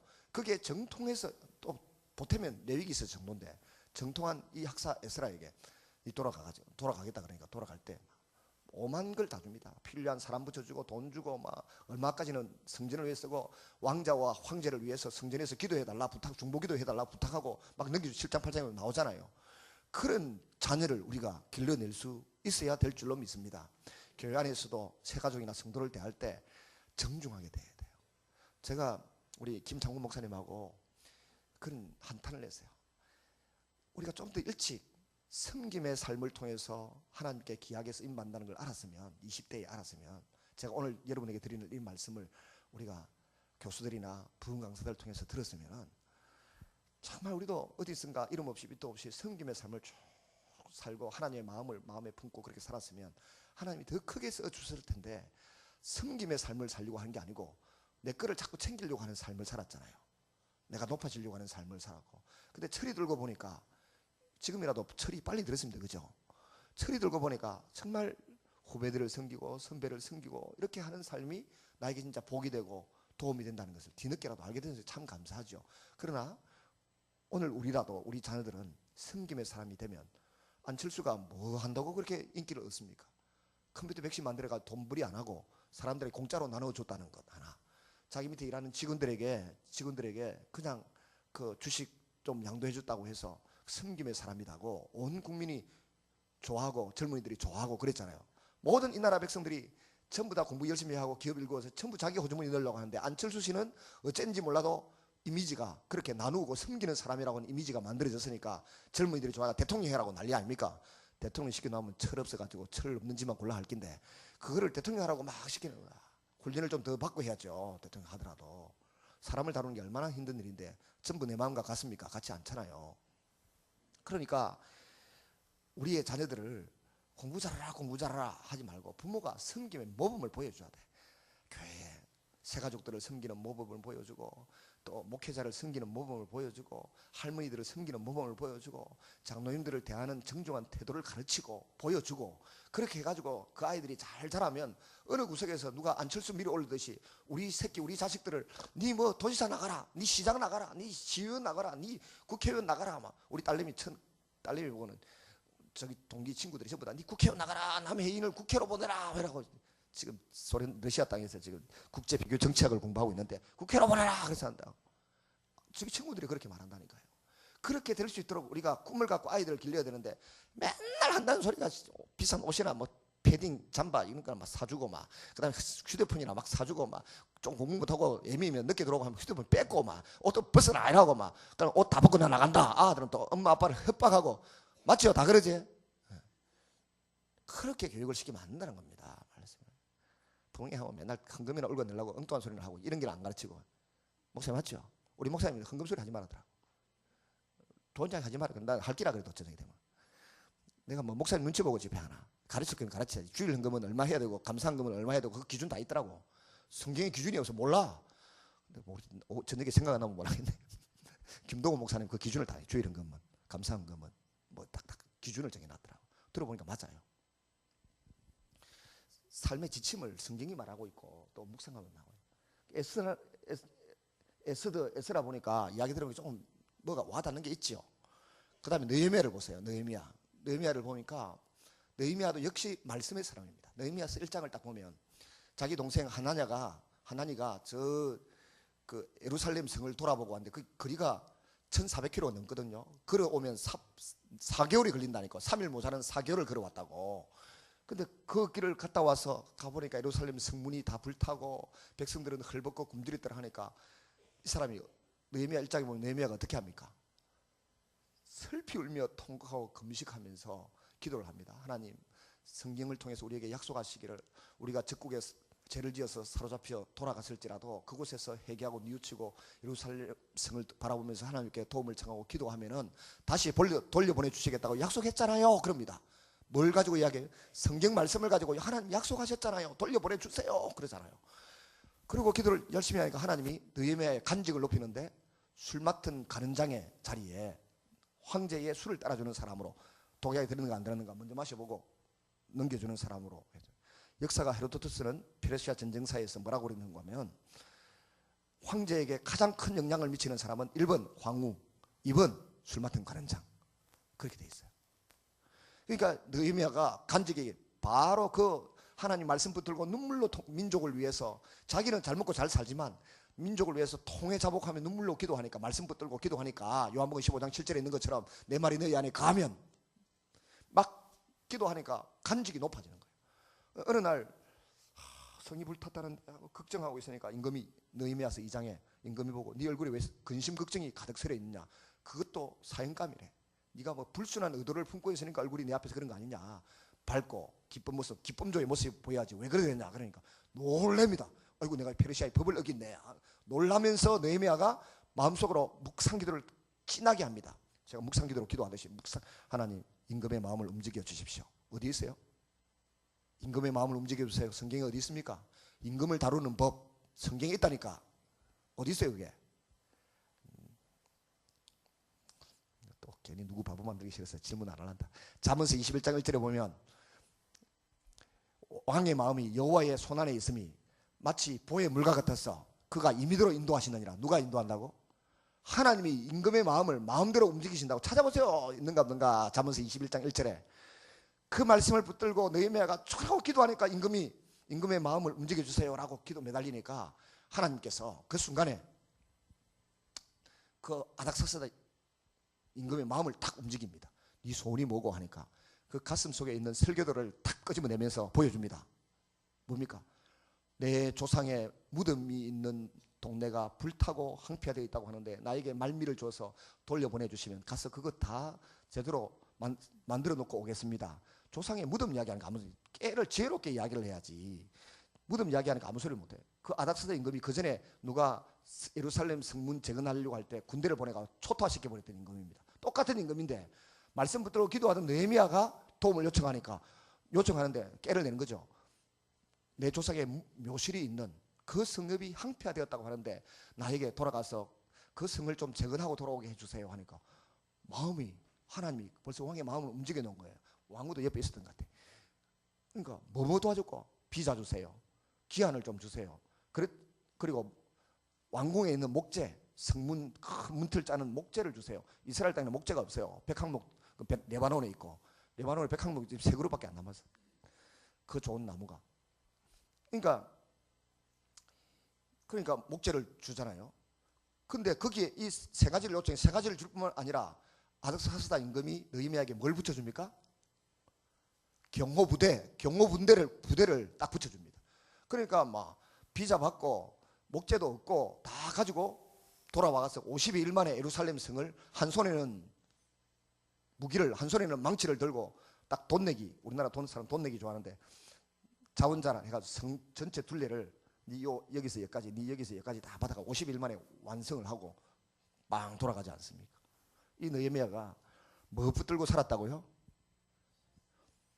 말씀 붙들고 살았고 하나님의 백성들이 사는 삶의 주거지가 황폐하다고 하니까 자기는 평안하고 출세해서 잘 사지만 요새 같은 미국의 대통령 바로 비서실장처럼 그렇게 지내지만은 민족을 생각하는 마음, 하나님의 백성들을 생각하는 마음, 하나님 말씀을 붙들고 기도하는 마음이 있었으니까 느헤미야가 그렇게 출세하는 겁니다. 느헤미야가 돈이 얼마나 많았던지 총독 12년 동안 총독의 녹을 백성들에게 한 번도 받지 않았어요. 느헤미야서 읽어보면 12년 동안. 그리고 매일 항소 잡아가지고 백성들 다 식탁에서 밥 먹는 사람들 다 먹이 살릴 정도로 느헤미야가 페르시아에서 성공한 사람이었어요. 성공한 걸 가지고 돈 버는 거 공부한 거 가지고 어디 써먹느냐가 중요하잖아요.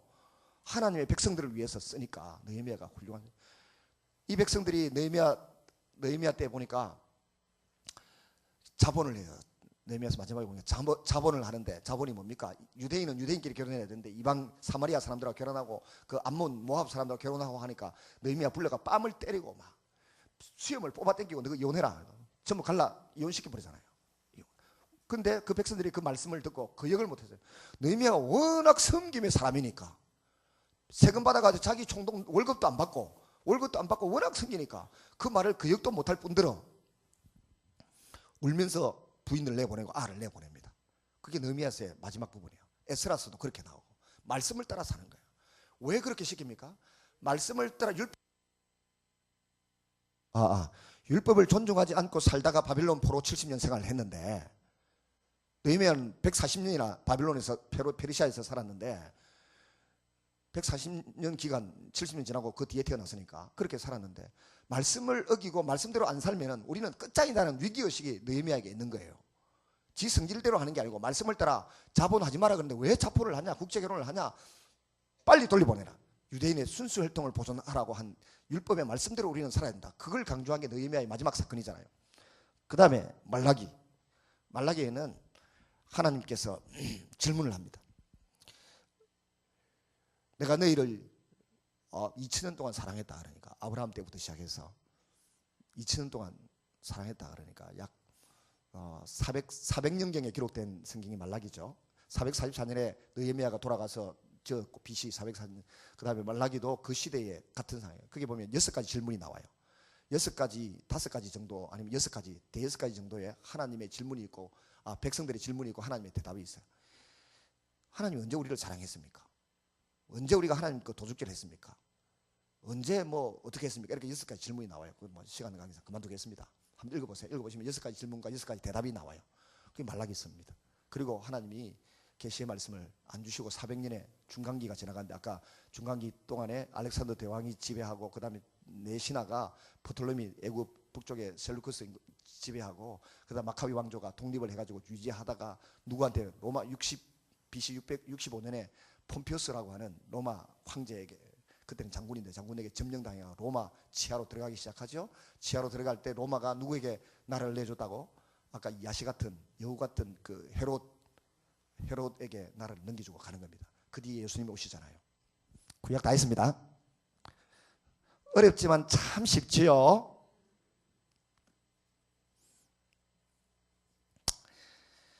여러분, 옛날에 우리 장로교나 우리 교단은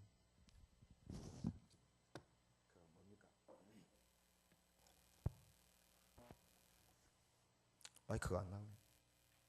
우리는 옛날에 말씀 사경에 그랬습니다. 말씀 사경에 성경을 하나하나 배우는 말씀 사경을 했는데, 말씀을 하나, 오늘 저녁에는 제가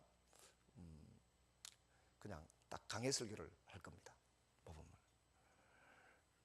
근데 숲 전체를, 성경 전체를 이렇게 작게 들어보는 안목을 가지기 어려워요. 그래서 제가 주제넘지만 귀한 선배 목사님, 형님, 큰형님 같은 목사님 교회 와가지고 설교를 잘하기 위해 가지고 용어를 빼고 애를 쓰고 어느 책을 인용하고 막 그런 게 싫더라고. 그래서 지난번에 서울에서 해보니까 성경의 숲을 이렇게 정리해 주는 걸 참 좋아하더라고요, 목사님. 그래서 오늘까지 그렇게 했습니다. 저녁까지 하려고 했는데 저녁에는 제가 보니까 제가 미천이 약간 딸리는 것도 있거니와 준비를 안 한, 정리를 더 쉽게 잘 해드렸는데 쉽게 잘 해드릴 자신이 없어요. 그것도 듣는 사람이 좀 뭐 알아야 쉽게 설명을 해드릴 텐데 모르니까, 모르고 계시니까 그렇잖아요. 예를 들어 구구단 모르는데 곱셈 나눗셈 그거 가르쳐봤자 알아듣습니까? 그래서 그 정도로 하고 이제 누가복음을 가지고 살펴보겠습니다. 그래서 구약을 이렇게 이제 사실은 창세기부터 설명을 다 한 겁니다. 다니엘 605년 BC 722년 남쪽 유다가 북쪽 이스라엘이 망할 때 써졌던 성경이 뭡니까? 히스기야 임금시, 남쪽에 히스기야 임금시대인데 그때 이사야 선자 이사야서, 그 다음에 예레미야는 지금 다니엘 605년부터 586년까지 예레미야서, 에스겔서는 어딥니까? 저기 유다가 망하기 직전에 에스겔서, 다니엘서는 망하고 난 이후에 기록되고, 그다음 오늘 쭉 살펴봤잖아요. 근데 그 주 내용이 뭔가 하면 하나님의 자녀들 가나안 땅을 중심으로 해서 하나님이 축복하시고 그 사람들을 제사장 나라로 쓰려고 하는데, 이 제사장 나라를 핍박하고 비웃고 조롱하는 것들은 전부 다 하나님이 그냥 안 두는 거예요. 오바다스 보면 에돔이 남쪽 유다가 망할 때 기뻐하고 즐거워했다고. 너희도 끝장이다. 형제 나라가 망할 때 기뻐하고 즐거워하면 그냥 안 둔다. 끝장이다. 그 다음에 모든 성경이 그래요. 호세아서, 아모스 같은 경우는 북쪽 이스라엘이 망할 때 나온 BC 720년 그 무렵에 나온 책이고요. 나훔서도 요나스와 나훔서도 마찬가지고, 요나스 나훔서도 북쪽 이스라엘이 망할 때 나온 책이고, 그 배경을 알고 이제 한번 읽어보세요. 나훔서를 읽어보고, 예를 들어 호세아서를 읽어보고, 아모스서를 읽어보고, 성경 읽으면 조금 개념이 잡히기 시작합니다. 성경을, 교회 다니는 사람들이 성경을 알고 눈에 들어오기 시작하면 그렇게 행복할 수 없어요. 제가 여기 집회하는 기간에도 지금 성경을 얼마나 숙소에서, 어제도 들어가서 제가 오늘 아침에 집에 들어가서 성경 나오면서 다 읽고요. 어제 저녁에도 들어가서 밤 11시 들어가고 성경 다 읽고요. 재밌으니까 자꾸. 너무너무 재밌는데요. 성경에 정통한 그리스도인이 되고, 정통한 그리스도인이 되는 이유가 중요하다. 이유가 뭐냐고. 모르드게처럼 출세하고, 에스라처럼 출세하고, 느헤미야처럼 출세하고, 다니엘처럼 출세하는데 제일 기반이 뭐라고요? 성경이라. 성경 말씀이에요. 제가 치유사역을 하지만 치유가 뭐 누구 나은 거, 우리 교회 홈페이지 들어가 틀어주면 줄줄이 나옵니다. 줄줄이 나오지만 그것보다 더 중요한 것이 성경을 아는 게 더 중요해요. 그 치유에 넘어지고 병 낫는 거는 이 성경 말씀이 정말 진짜구나. 성경 말씀대로 성령이 오셨고 성령이 오셔서 은사를 준 사람에게는 저런 일이 나타나구나. 성경을 하나님 말씀임을 증명하고 이 말씀에 목숨을 걸어야 한다는 이유를 보여주는 작은 징표, 표적이 치유인 것을 믿으시기를 바랍니다. 같이 한번 통성으로 기도하겠습니다. 주님, 우리를 만져주소서. 우리를 만져주소서. 그리고 제일 먼저 나오실 분들은 개인적으로 기도하시고요.